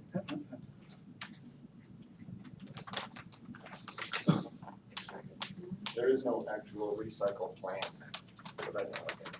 So, yeah, go grab the I'll bring it. letter. I don't think it's done yet. Did you You know, need, So- we're gonna make it by 5. yeah, we're gonna move along. All I'm gonna say is, if this group was further ahead and had, like particularly on the soil health or water holding capacity things, some identified things, there's a big AFRI grant, that's basically what USDA is, or dealing with soil and climate things that we could work on, and I'm working on an internal grant inside University of California that I'm just trying to say all I can say is there's interest from producers on, looking at soil health or things like that, but it would have, I think, ratcheted up on the justification, if there's an organized group that has identified some of these things. Okay, so our next item on our to-do list is to review the goals and objectives, and these are draft goals and objectives. And so Randy, help me a little bit. The other groups, did they offer any edits? They to did, these? and so when you look at these, you can offer edits, you can say they're inappropriate where the checks are. Everybody should have copies, I believe. Is that the big As- sheet? Yes, yeah, so that's, we're gonna As a refer planner, to that doing later. plans, I have to tell you guys, the goals and objectives are not very much fun to deal with. Goals are usually these fuzzy statements of purpose, and objectives are supposed to be how you get there. We're not looking at the objectives being so specific, because when you get to the project level, we're looking at the projects being implementation down to that level. So go for it, Holly, Okay, well, work them through it. this is gonna be one of those things that it's the blind leading the blind. So our group, everybody's got this big sheet, I had extra copies if you don't. So first off, my thought is we look at the draft goals. So again, this will be chapter within our water management plan, or essentially shape the entire plan. So looking at the overall goals, there's 4 goals listed. I guess my initial thought is I don't really see agriculture mentioned in those goals. So that was where my question to you, Randy, are we okay to offer some suggestion that we'd like to see agriculture at least show up as a word in those goals related to our region? So number 1, so there's 4 of those, we're gonna review those. Protect and improve water quality and water supply reliability. So I think that's probably something we can all agree on in concept. Protect and improve the health of the environment, including wildlife and the land, is number 2. Protect and improve the economy of the region and provide healthy and adequate water and wastewater treatment for all citizens, including disadvantaged communities and Native Americans. And number 4, establish and maintain effective communication among water resource stakeholders in the region, enhancing the public's understanding of water management issues. So if we're going to protect the economy in this region, water availability for agriculture, forest health are pretty critical in my mind. So I would welcome feedback from you. Do those 4 goals reflect what agriculture needs to see in order to be viable in this region from a water standpoint?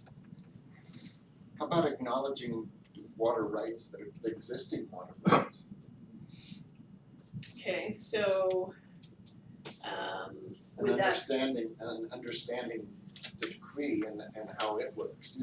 would that kind of fall under number 4, that would be part of that whole communication goal?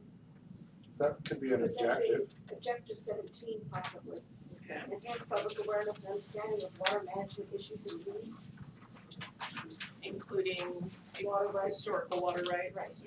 Okay. No, it's right here. And a lot of water users don't even really understand their water right.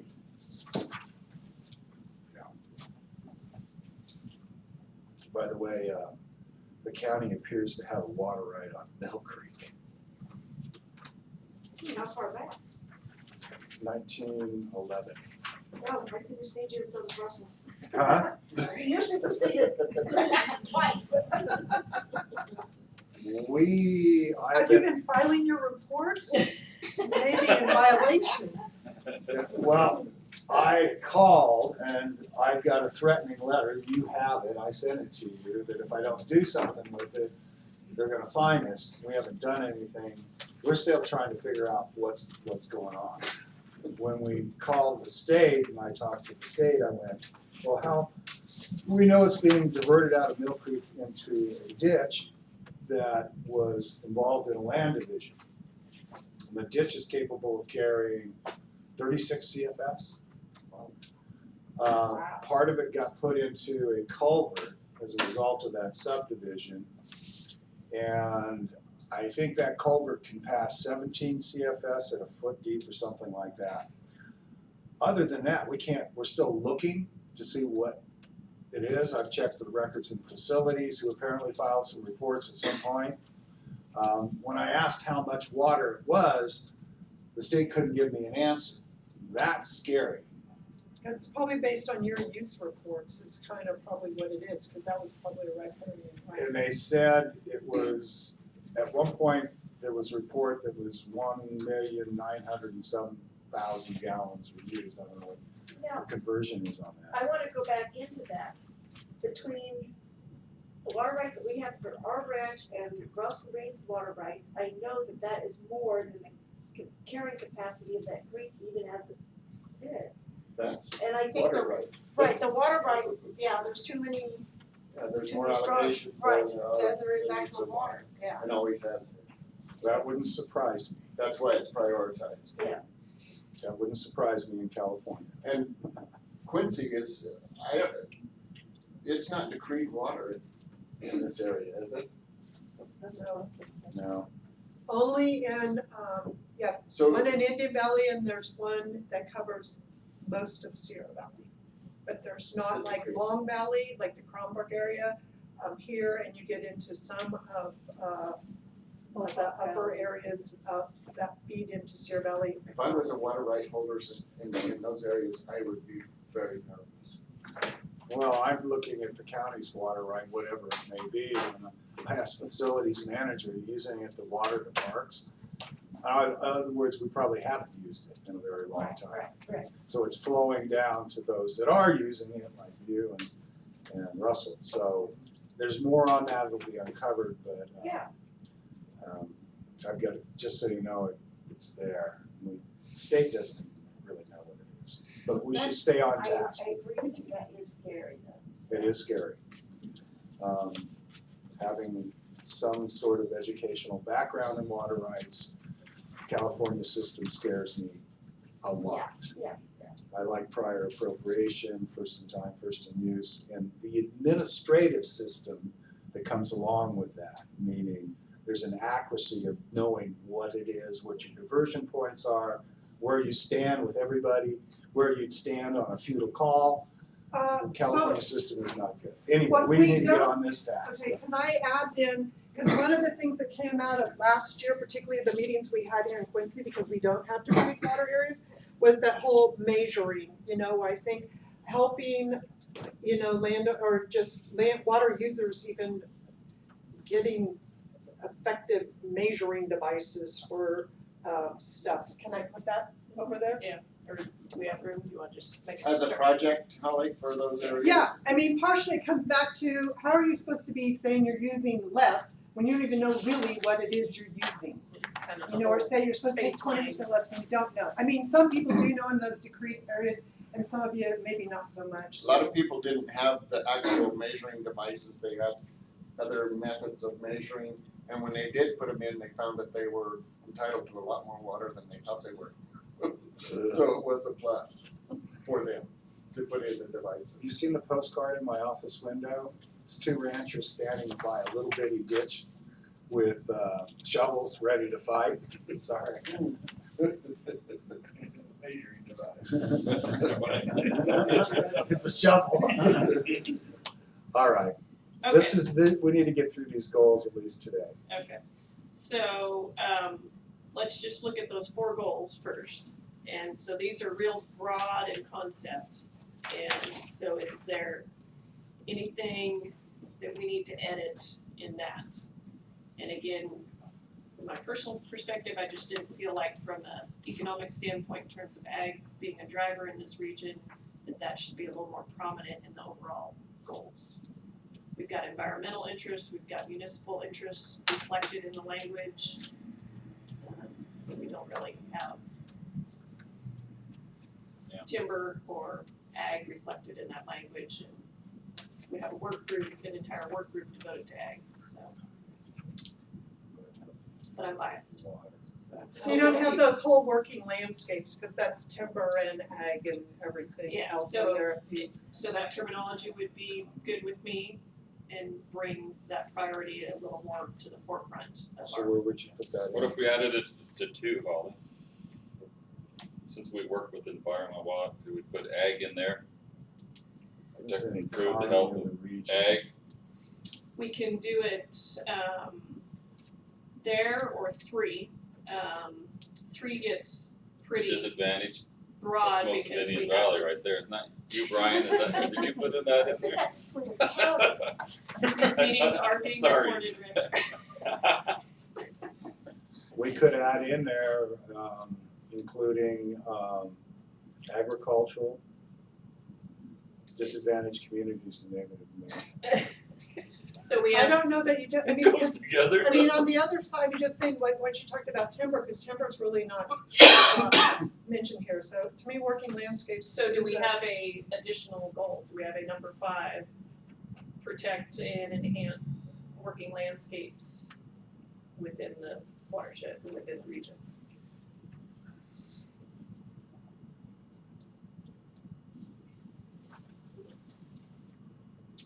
Because we've got the environment, we've got the economy, protect and enhance the viability of working landscapes. Sure. It could be under 2, protect and improve the health of the environment, including wildlife, common working landscapes, and the land. And take off and the land part, maybe. And working landscapes. You want to say that, yeah. But I would, see, to me, well, I guess the environment, including wildlife and working landscape. Is that what you're saying? That was a suggestion, does that bring agriculture a high enough priority within this whole process? If you feel like that, then okay. Or do you, It doesn't say so. well, we're suggesting a change to make it more apparent, so, or do we wanna make it a more pointed change where we have our own separate category? Well, who decides this ultimately? We just suggesting it goes to the, what you call it, board? Yeah, So what if you protect and improve the health and economic viability of working landscapes? Is a separate number 5 or? Yeah, cause I'm not, I mean, you have economy, but I don't know if that's economy of, whatever in number 3. I don't know, just, So I just didn't quite follow, would that be a separate number 5 or within number 3? I'd make it separate, but Okay, and say that again, you got it written down? I'm just supposed to be the assistant, so you guys are supposed to be talking. well, this is open, we're all here to figure this out together, guys. Well, I think that looking at long term, I think what Holly's saying about the economy is very important because, you know, our area is mostly agriculture and ranching. And if the state, this is a mega drought, and the state keeps looking further upstream and just decide that LA needs the water more than Sierra Valley ranches, you know, then I think that we need some protection in place to, So, And not this just would, an ag, because I said protect and improve the health and economic viability of working landscapes. Cause then you have agriculture, timber, farming. and kind of echoing Carol's sentiment, that was something Felicia Marcus in that presentation that I was at, she kept hammering on food security, and she comes from an LA background and wanting to help the average Californian understand their connection to food security in the state and what water means to them. because, you know, as we're looking at this drought, you know, ag's seen as a villain because they use some huge percentage of the state's water, but people don't realize ag's a friend because that's supplying their food, they're not Right. the. Right. Yeah, that was her point exactly, so. So how did you word that, Holly? We had a number 5 is another option, protect and improve the health and viability of working landscapes. So, And everyone knows what working landscapes means, Holly? My brother doesn't, he's not like convinced. I'm really worried about Well, that. there is, there is terms, cause that's where the things Okay. that are being worked, it's not just open space for nothingness. I mean, and that's where sometimes working landscapes is broader than just agriculture, cause timber That's right. falls Well, that's into right. that category from our standpoint or our area. Something's happening and people are people are on, there's people associated with the land doing some sort of practice, that's usually some And sort we'll of leave work. the economic component because as a reminder, we actually have to make a living out here while we're improving the situation. Good. So, okay, so is that the suggestion, everybody, we have a little consensus on that, Good to that's me. appropriate? Okay, so as I understand this exercise, Randy, we are supposed to go through each of these objectives Right, and then determine if we agree. So there's already X's on how the objective applies to the goals that are already existing. We can provide some input on that if we think that needs to be changed. We can also provide some input on potentially additional objectives or removing an objective. And then we have a new goal, so we may wanna you wanna check that. add some So check that'd be marks. like a check over here on this margin, Yep. pretend it's all written over there and we can add a check there. So, a little bit on the RAP is the regional acceptance process that define the region that we're working in, that blue line. Brian Morris did that. CWP is the California Water Plan, and CWC is the California Water Code. So you can go through to kind of understand where they came from. And what's DAC? Yeah, that one I didn't know. DAC, where's that at? Number 10. Oh, DAC's disadvantaged communities. Okay, That's a big deal, and we're still trying to get a better definition. so I can put that up here, I'll put an acronym up here, number 3. Right. Okay. That's a buzzword. The Air Board has a different definition than DWR, and it was discussed 2 weeks ago at the planning directors conference. The whole state is frustrated about the definition of disadvantaged communities. It's 80% of the state median income. Of There's the a map. state. So most of our county is in it? Yeah, most of our counties in it. There's a map on the website that when you open up and you can see where they are. And we're not in total disagreement with it. On the county website. On the featherriver.org website, the IRWM website. All right, So that blue line there is the RAP, Yes, yes. everything all the way down to the dam at Orville. Okay. Okay, so number 1 objective, restore natural hydrologic functions. So looking across our grid here, the draft suggestion is that fits within the protect and improve water quality and water supply reliability, which is probably valid. Protect and improve the health of the environment, including wildlife and the land. To me, these get so broad that sometimes they can apply to I was gonna say, why isn't that true if you're doing natural hydrologic function? It If sounds that's like where you you'd wanna check it, improve. check it. Okay, we can check as many as we want. Right. So, okay. So I might suggest that should be added to that one. Protect and improve the economy of the region and provide healthy and adequate water and wastewater treatment for all citizens. Does restoring natural hydrologic functions fit within that goal? Any thoughts?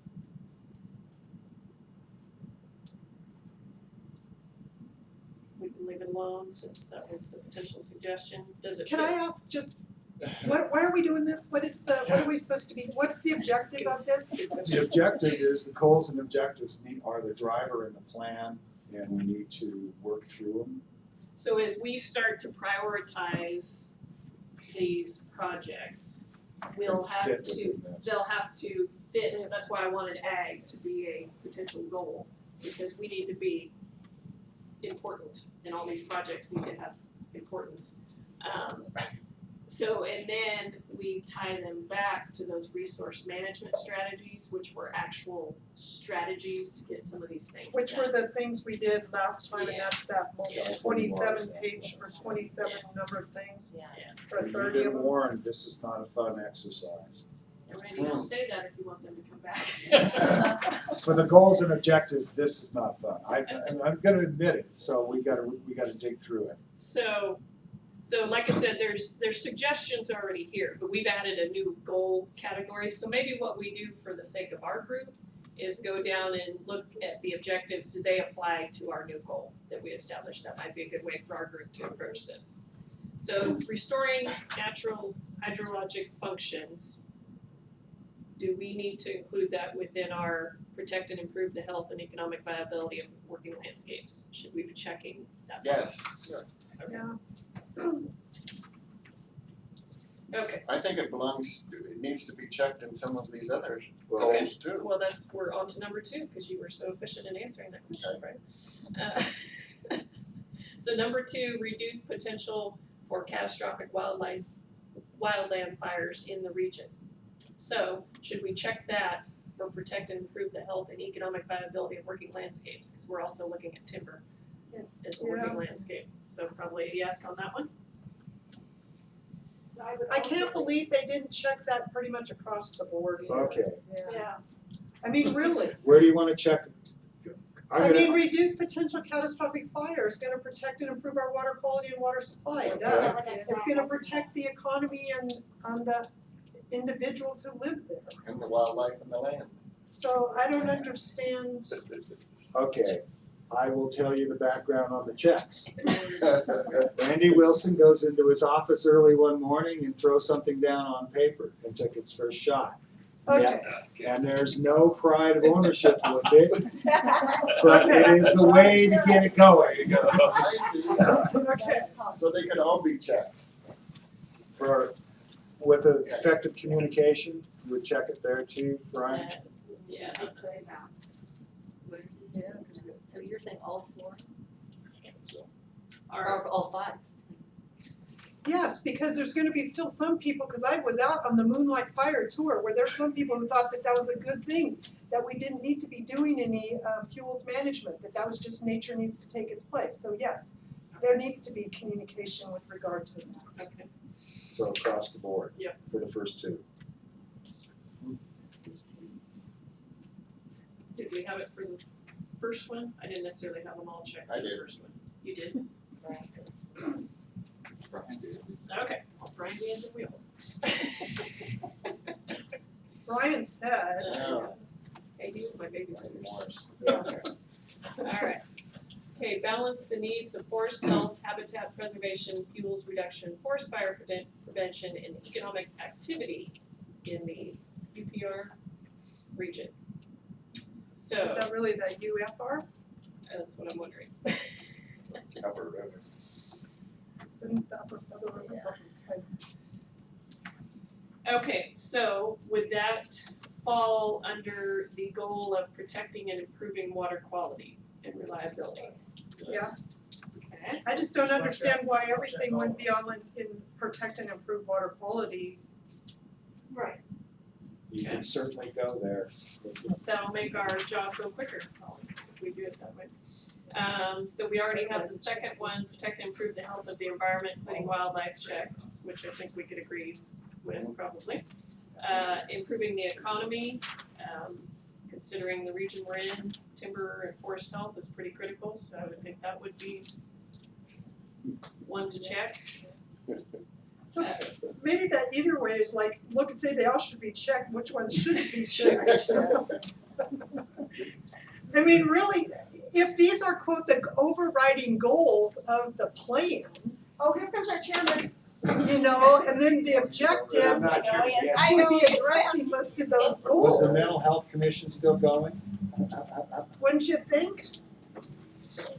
Yeah. I'd go the reverse way and say they should all be checked unless we find one that shouldn't be checked. Right. So is it across the board for 3 for all 5 goals? Yes. And Lewis said it too, Maybe- he's just maybe not it's- speaking as loud as me.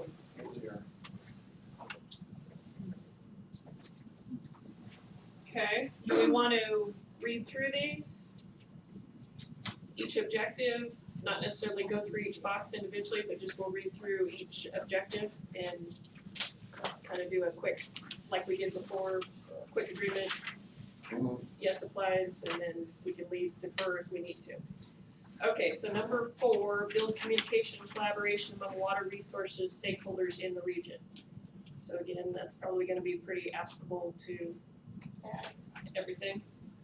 Is that fair? Lewis says yes. Did the other groups come to this idea? Some of them, one of them did, Okay. and not all, you know, they started checking across the board too, so. Okay. did. All right, number 5, work with DWR, that's kind of an oxymoron, to develop strategies and actions for the management, operation, and control of, remind me of that acronym, State water project Thank you. facilities. in the Upper Feather River watershed in order to increase water supply, recreational, and environmental benefits to the region. So we might need a little ag mention in that one, would be a potential edit. Because none of the other ones are checked. Nothing was checked on that one? Yeah, the first one, protect and improve water quality was checked. Yeah, that's good. Oh, they're checked on the other side of it, so in number 3, or the third goal was checked, so we're checking the Oh, fifth one. it was. And can we even offer a potential suggested edit that the actual objective should include agriculture and state water project? And ultimately, that's the use of a lot Water of water. supply, agricultural, after water supply. Yes, So you put that before recreational? yes. Okay, number 6, everybody good with that? Before I move on, Rick, you look puzzled. I don't know what we did with that one really, so, We just checked everything. thanks all. Lewis said, Alright, so number 6, encourage municipal service providers and regional water management actions that affect water supply and water quality. It's checked across the board, except ours, our new one.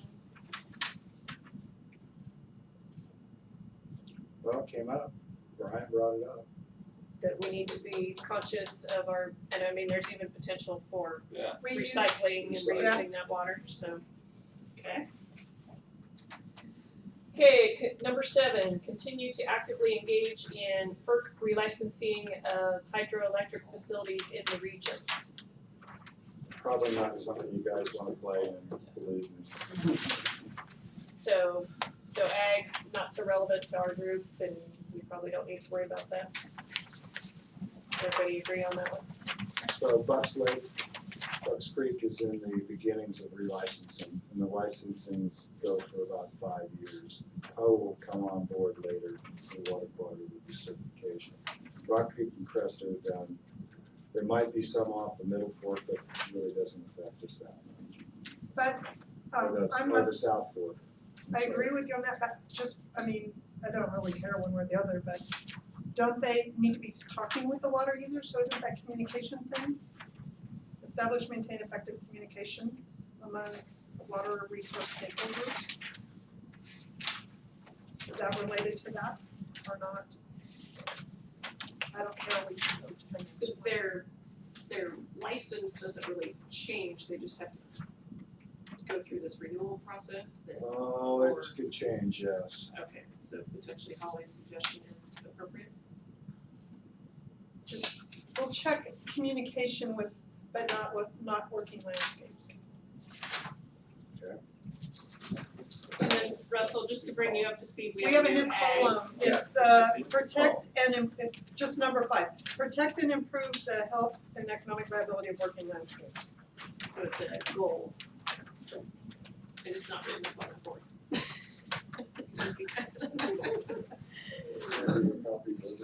Alright.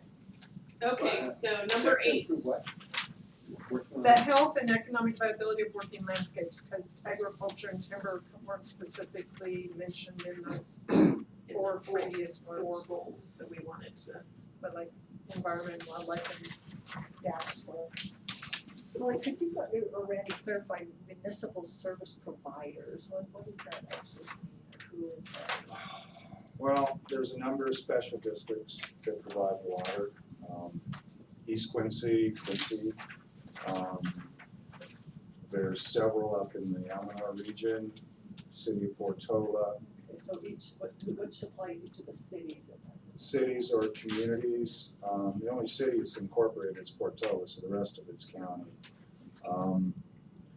There's little CSAs, Ds all over the place, formed as a result of land divisions like Gold Mountain CSD, That's good. Plymouth Eureka, Loomis Eureka, Gray Eagle. They're all over the place, and they're usually tied to our little communities.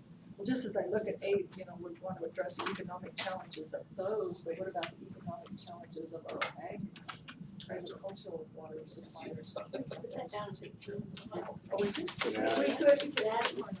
Got it. Oh, I didn't see it. So you can add it, We're adding it. you get an ad. You're not- okay, so you're what not- number are we on so we can get to 18? Yeah, we're on number 8. So address economic challenges of municipal service providers to serve customers. So we live in a rural community where those services are pretty hard to maintain that infrastructure. So suggestion is that it protects and improves water quality and water supply reliability.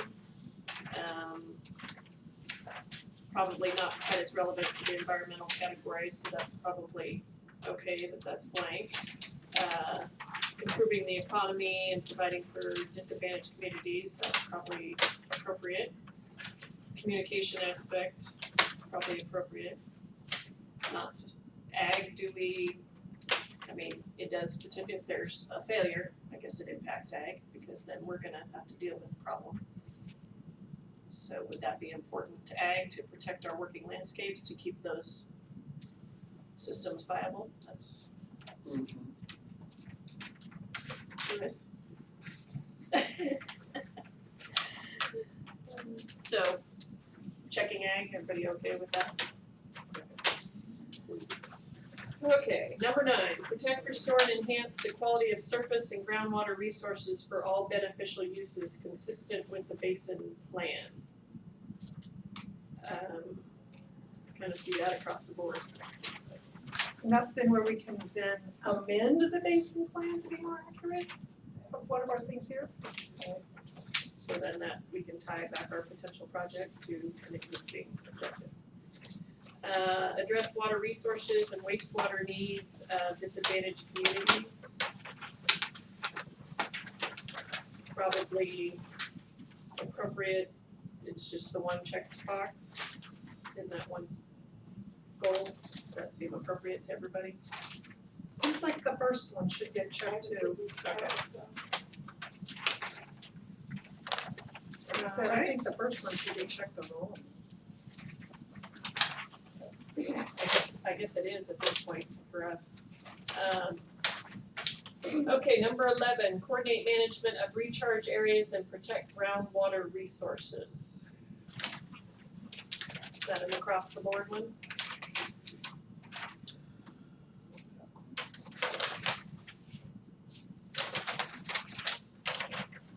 Yep. Okay.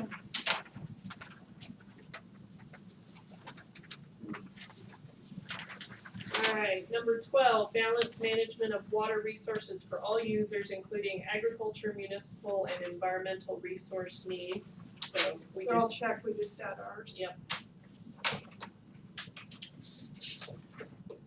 okay, improve coordination of land use and water resources planning. Right now, just the communication. Is that just relative to the state water plan, or what's the deal there? Cause there's that California water plan on the top of that next thing. That's where it came from.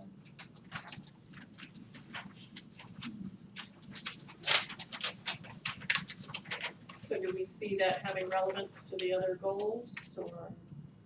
Well, it's definitely gonna be the working landscapes, cause that would be like, you have some of the major reservoirs that are releasing to that, so it's for sure working lands. And I would think they should be looking at number 1 and 2, or whatever that is, protect and improve water quality and supply reliability, cause they're usually looking at supply stuff. We did get a scare in EIR and the general plan with the recharge areas, High Sierra. And then, I went. That's the business of scary. Yeah. Okay, do we see it for Which the economic one? number 3. I'll let Louis decide. Which one are we on, Holly? We are on 13. 13. number 13, and whether that should be across the board also.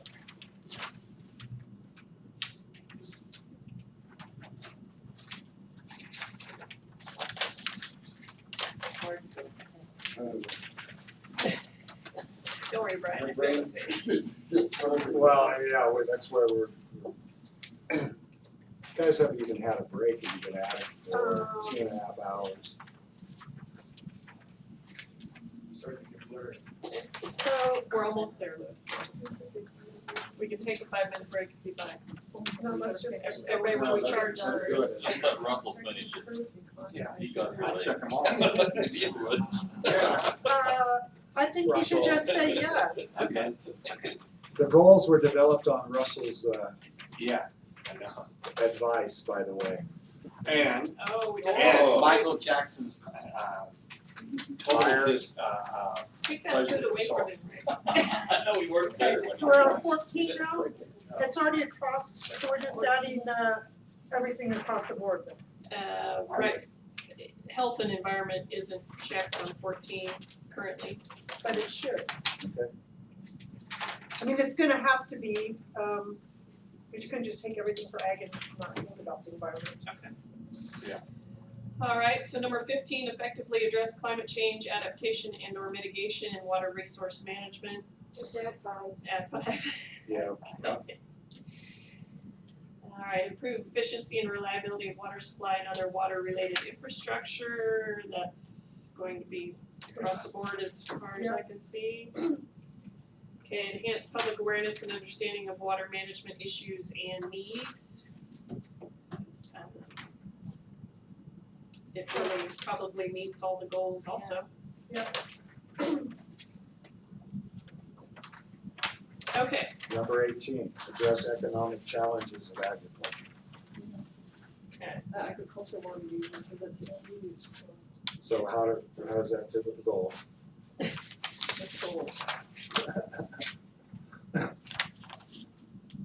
Where was that other one, Carol? How was that worded? That other one that had the economic thing?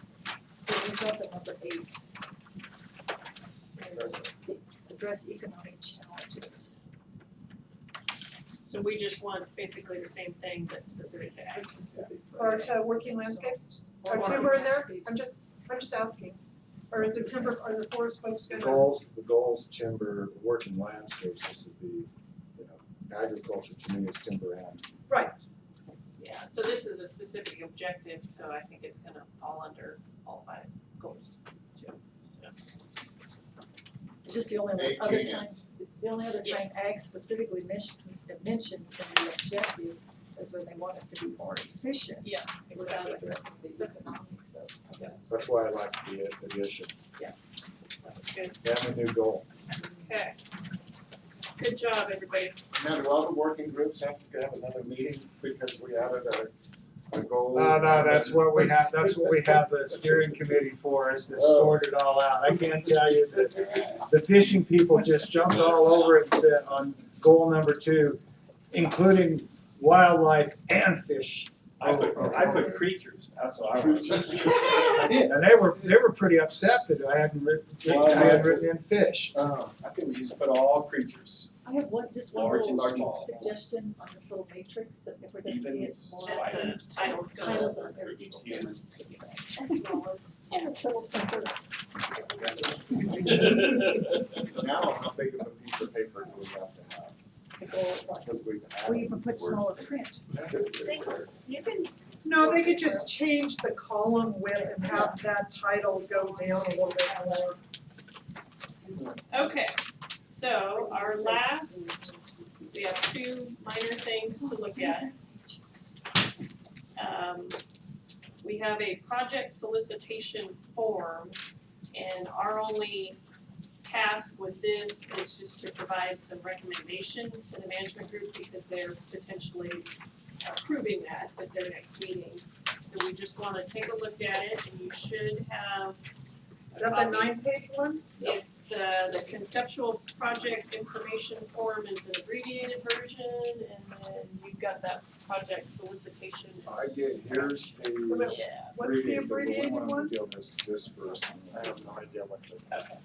Can you So- show us which one it is? This is it's the project solicitation form, Oh, okay? That's from. Instructions. Yeah, you'll see it, It's like 9 pages stapled together. Yeah, right here, right here. and, Find it? I don't want, Are you gonna get a project? that's it. No, that's the chapter. So, those of you that has ever written a grant, and the madness that goes along with that, usually because what they want, this form will assist in creating a grant application. It was intentionally created for that. It does tie back in to the plans and the plan objectives. It is scary. And a lot of people went, oh my God, how are we gonna look at projects if we have to fill all this out? So in your spare time, I think what we're asking for is to look at this form and give some feedback to the coordinator. On just the form On the or on something we wanna put in on the form itself. Because ultimately, we would be kind of thinking about our projects and how they would fit in this form and application, so it could be included in the plan. So UMA also created a short form. Yes. It's like the 1040, did I do that? Taxes included, did I do the short form? Which there was a lot of debate, because if you do the long form, that really puts you in a place to actually get something, and you'll need to do that for a project, whether it's through this process or any other grant, that form will help. And then UMA developed the short form, Which will get you to the long. which will get you to the long form. And if we, like, That makes sense, there's no sense doing a long form if you have, Well, So and is we this were, the idea of like letters of intent, like you send to Yeah. somebody, you got your 2 or 3 page thing, and then you have to Right. do your. Yeah. so the short form will help you get there in an easier way and help you develop to use the long form. We debated on even whether to bring forth the short form, but we wanted people to look at the long form to see what they were getting into for project development. And then it came up at the first work group meeting when we did this, where the shock look on people's faces, oh my God, I gotta do all this. And we had this in the back pocket, and we're now releasing it for everybody. So look at both forms. The short form will help develop that project. You already did some of that today, by the way, in these overall projects, to help you get to this form. So this form has to be modified though, because they'd have to have another goal, is that what all of this, like here when you go to project category? yeah, so that That'd would be the my working lands thing? overriding edit is we need to add our new goal that we developed. And beyond that, it's,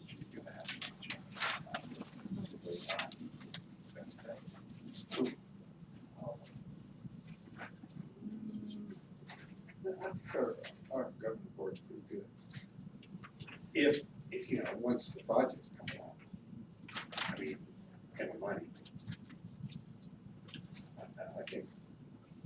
I think it's a pretty good process. I think it's gonna be hard fitting in, we don't know what the strengths of the money are gonna be, that's the problem.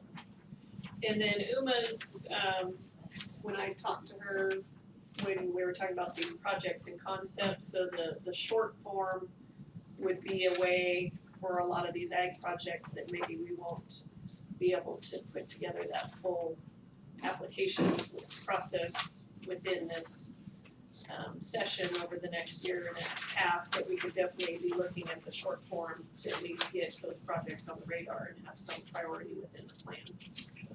So like on number, I don't know what page this is, page 5, those IRWM program priorities, there's 7 of those there. Are those the ones that were related to the Where did those come from? Are those the ones that are the head categories of the RMS, or where did those come from? Is that what those are? Yes, that goes back to the water plan is my understanding, is that correct, Randy? These, They look like they're the highlighted things of the RMS. yeah, Increased water supply. Who is your Native American representation? Reduce, were you talking about reduced water demand? In this situation? I was wondering where those came from. They look like they're the Reduce highlighted. water demand, improve flood management, improve They're operations. the high we'll treat them subcategories of the and hands on RMS. the management issue. And then there's pretty heavy, there's the Maidu Consortium, it's also involved, some others too. Lacy lines. Yeah. These may come out of the guidelines. They're out of the RMS. They're the they're the category headings of the RMS. So is there anything else jumping out at you that's going to preclude us as a group as we start to think about projects that, So just a process thing, you have the short form, who would these short forms go to? Do they go to the working group, or does the working group submit these to the management committee to decide that then you do a full thing? They come from the working group. Right, Work they come- group takes them to the steering committee or Right. whatever. Is that what you guys are calling it? Yep. and if we get real excited, we launch into doing a lot more applications. Real excited. They're working. Me is really excited. See if you don't like something. Yeah, Again, if we really have a project that we just feel like we really want to try to secure some funding for, so. So these project forms are tools for the water plan, obviously, but tools, they're really good tools to look at other funding sources. Say the RCD independently wants to chase something down. Going through these forms will really help in getting funding. I see Carol's head shake on that. So it's a very valuable tool that's been developed for this process, but a good template overall. And again, we don't know, there'll probably could be a list of priority projects that come out of this process by the steering committee. The other idea is, along with that, and or however, a whole list of projects that are in the plan. When they're in the plan, that again, using these forms, even if it's not coming from the steering committee to apply for this project, you have that hook back to the plan, and you have these tools to help look at those funding sources. Unfortunately, they're grant driven. So, and that's where Carol, I mean, I personally would be looking to you and the folks that are involved with the RCDs that already see some priorities or things you're trying to move forward, that we can channel it through this process that helps us potentially secure the opportunity. So, just the whole basic, because we talked about this earlier, about the capacity of people where does that really fit? Or are we not addressing that adequacy in? Well, first of all, I will tell you that I don't think anybody really recognized the lack of capacity until we got into this a little bit further in the system here, and it's popping up. So, you could say, well, where should the capacity be with the county? Well, nobody's standing up at budget time to get me more staff to help in capacity. So does that need to be included in the objectives? Well, I'm just What I'm saying, trying to say is the capacity issue is one that's growing because people are becoming aware of where do we do it now.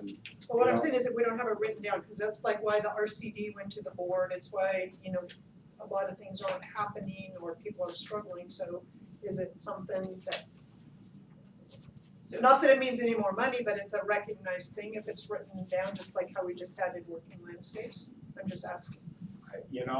At this point, I'm just seeing an awareness, and I'm trying to brainstorm solutions too. We are, in a way, transitioning away from the CREM. This is a different situation totally There, you know, where's the capacity? We need to figure that out. And I think we all need to figure it out. I wish I could say I have the golden answer right now. You know, if the board were to automatically come up with more money to fund, maybe they could do it, but I'm not looking at that as the answer, but potentially that might be it. Problem is we've been in a long recession. Both boards, the Sierra County and the Plumas County Board, are not rolling in big dollars to be increasing staffing levels. And Right. But sometimes if you're looking at I'm just wondering though, Can we Well, build that that could in? be, yeah, I can it think be that's a good incorporated point. into like your, One of those on the short form, which says capacity, I don't know how it's gonna be worded, but I think that's a good point. You know, who's gonna do it, who's gonna be lead, I think those questions are legitimate questions. oh, they're totally, I'm glad that people are wrestling with it. And I'm not the only one. Russell and I had a long conversation about this a couple of weeks ago. Yes, we did. He well, knows where I've but I been think it's wrestling with. important that we're building capacity, not just at the county level, but across the community in different things. I mean, So we can make that. so that's a good- that, yeah, that it can happen, because any grant, after we go down the road, it's not gonna be the county's the lead on every single project that goes forward. Right. So, Well, I'm gonna ask the same. No, they're not going to be. Okay. But I mean, right now, as a community, we're struggling that we lack capacity to be able to make it through this process or to even be looking at grants to do some things right So now. I'll ask the question I asked municipal, who here has actually written a grant? Charles Hill. Yeah, I've helped. So that'll tell you, You're not I actually raising your took a grant writing class a number of years ago. And, you know, the first grant I actually was involved in writing was the grant to get the funds to do this plan. And I didn't write it on my own. okay, So the hands going up in the municipal group, there were a few people, managers of some of the CSDs that actually could raise their hand.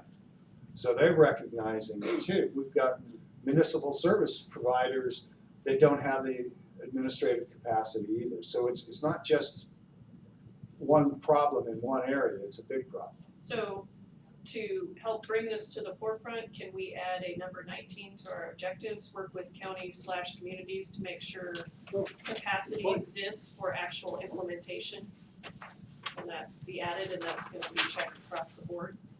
Like it, that's real insightful. So what was that wording again? Yeah, you could do that, or you could modify number 3 goal that you had it as capacity there, either way. I just think it should be Work written with, down. sorry, Counties, communities, to make sure capacity exists for actual implementation.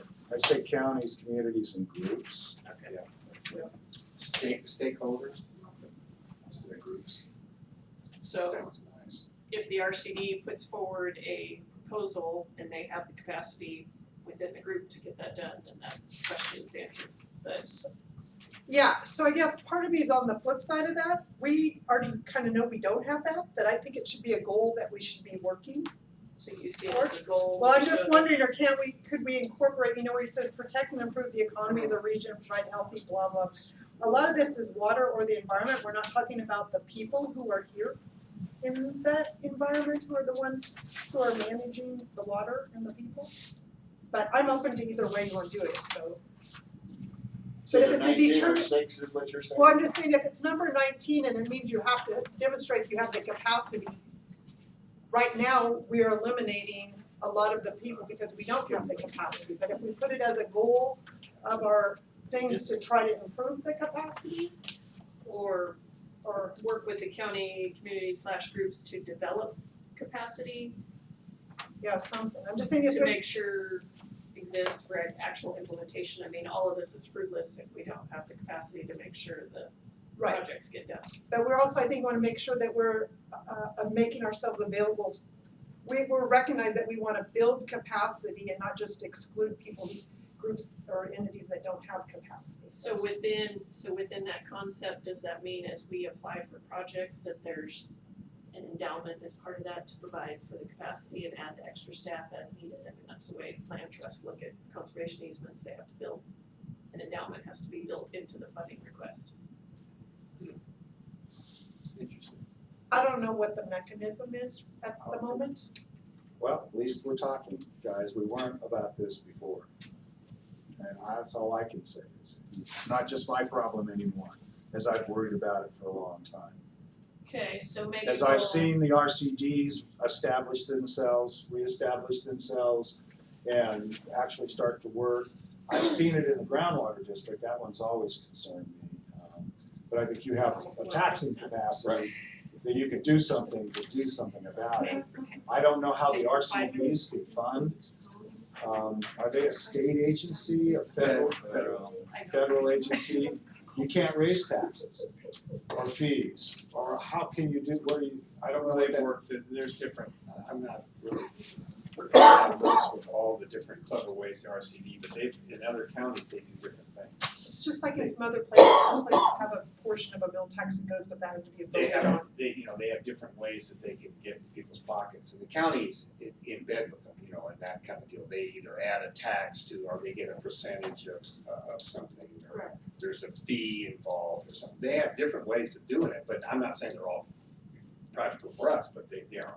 Well, and I think that's what's gonna happen, is those examination of what those ways are and how to implement them here. Yeah. At least with regards to the RCDs. Yeah, I agree. I look out and I go, okay, who out there can write grants? And seriously, I mean, as I walk through the community, I go, can this person, maybe I can get them on the hook, and maybe someday there'll be some funding to get an entry into it. And yet you hear the political, I don't wanna write grants to get grants, and what does that all mean? So it's not a very clear, there's not clear answers to me at this point. But I'm glad you're struggling with it, because it has to be struggled with. So you want that as a goal, Holly, or as an objective? I would I think potentially suggest keep it as an objective, and then maybe the management group might see it in a different way, but at least we can bring that forward, that concept that if we don't have the capacity within these various groups, then the implementation won't actually occur. I believe that topic is a real good one to talk about, and I think it would be given some serious consideration. There'll be someone on the steering committee who understands what we're talking about. Well, Russell and I had a long conversation about this, like I said a couple of weeks ago. Okay, oops. You can see I stole this presentation from municipal, so ignore that last bullet point. Because we need to figure out our next meeting date. So that would be in May, early May, which will be fun for all of us. You can all come to my house and vaccinate cows and go to your house. Believe it or not, we're gonna have to do it in the actually at one point. So we have a lot more months, down the road before meetings. We've got our third one in May. What? Yeah. Time- That's time supposed to, to be 4 meetings a year, or is that what the commitment was? Oh, 4 work group meetings per year? Yeah. I think, am I getting ahead of myself? I need to have it, June, I guess, is that right? That's We don't really need a not May any one? better. That would be, that would be you every, call it that would be policy. 6, that would be 6 Yeah, meetings, 4. that would be the same as the, management. But- Why don't we, But there was something we didn't do at this meeting that we pushed off, so is there a certain time we have to have that done for the steering committee? I think what we do, Holly, is we confer with Uma. Okay. And then you can go out and solicit meeting dates with everybody. Yeah, because there's a timeline that she has. Yeah, I I'm just not- wanna make sure we're staying I on wouldn't track. wanna speak to it, but she's got certain points that Targeted. she's got to get accomplished by the end of the grant. And there's certain things we have to do with the Right. steering committee. And I don't know what they are, but she When- can tell you. When is the next, irrigated lands or farm bureau or cattlemen's? Good Lord, we're on all those. That's depressing. That's the most depressing. When will, October. when will the RCD, the irrigated land, I brought will snacks. be, Irrigated lands after this. yeah, Are you guys meeting after this? Aren't we? Yeah. Yeah. We're quick. Okay, yeah, the upper Feather River is. Where are you meeting at? Right here. Oh, yeah, that's right, you gotta close your doors, huh? It'll That's be why it was closed. gonna be at the library. It'll be a quick meeting. Okay, so I'll, So we don't have a date? no, we don't have a date, We're so gonna I'll guess. confer with Uma and Holly will get back to everybody. And then I will, our next one, I know we'll have, I'll wanna send you a little documentation beforehand so that we can have a chance to read through those management strategies a little better, just so we can come a little more prepared. So I'll give you some prompting and try to make it as simple as possible, but It's not like homework, is it? a I little, like to see these. Louis? Project concepts. Big Jeffs. Ryan, you would wrestle? so, No, Oh, yeah, then so we got the ag measuring devices. Yeah, Or so water measuring I'll devices. grab that and I'll grab all these. So thank you very much, everyone.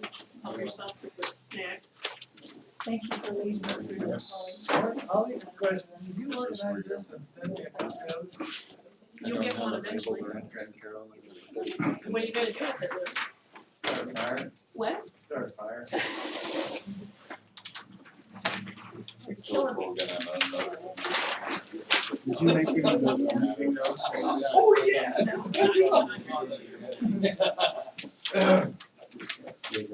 I gotta meet somebody at 5:30. Do you need me to do Oh, yeah, anything just else get in touch besides with me. people on Friday? So is this only? Couple of us. Yeah, I don't have one. I thought you were getting one from the Oh, we're working on transit. it. Because we're reading. This is just for. Okay. We have one, Russell. Yeah.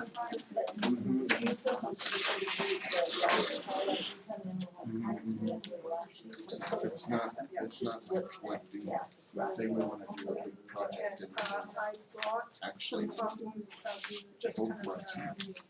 that was Do you know what I mean? bounty of the county, to meet the producer thingy that John's doing, yes, for the pages that, so, yeah, and so Friday? I have a paper copy, you know, that I, since people were just sort of like, okay, think about, here's some, you know, whatever in there, but yes, I will actually.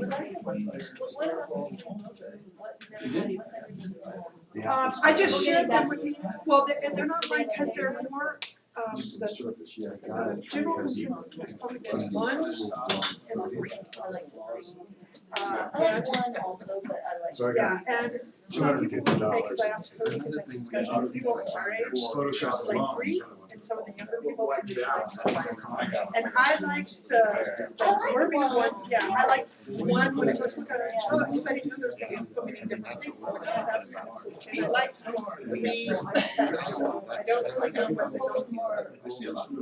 right.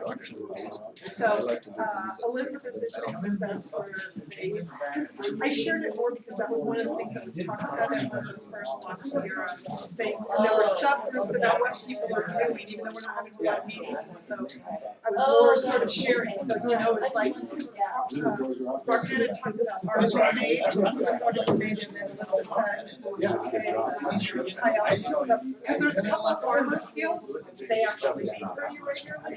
You know, there's like 10 in one group, so many others, but they are ambiguous, arbitrary, so I'm not really sure what it's gonna do. The one thing I also like about the third one, is it's pretty easy to change that. Yeah, cause I know Randy's So got we close got the place up. mountains and the little rocks you. Unless you get Whereas great you go Sierra. The other one, you have to have Brad do. The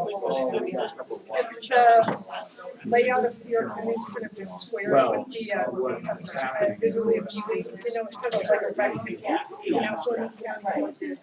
So, anyways, it was more sharing. It was, yeah. See what happens? You don't have to do anything.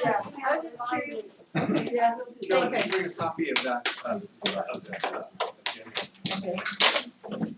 Randy, we promised if you just get your lunch pail, we'll be really, really quick. Okay, it's gonna take me a while to get the computer shut down. That's what I mean, So, I'm telling you, it's not all nighter because How are you? Louis is here. Build houses in there. Thanks, Randy. Well, thank you for the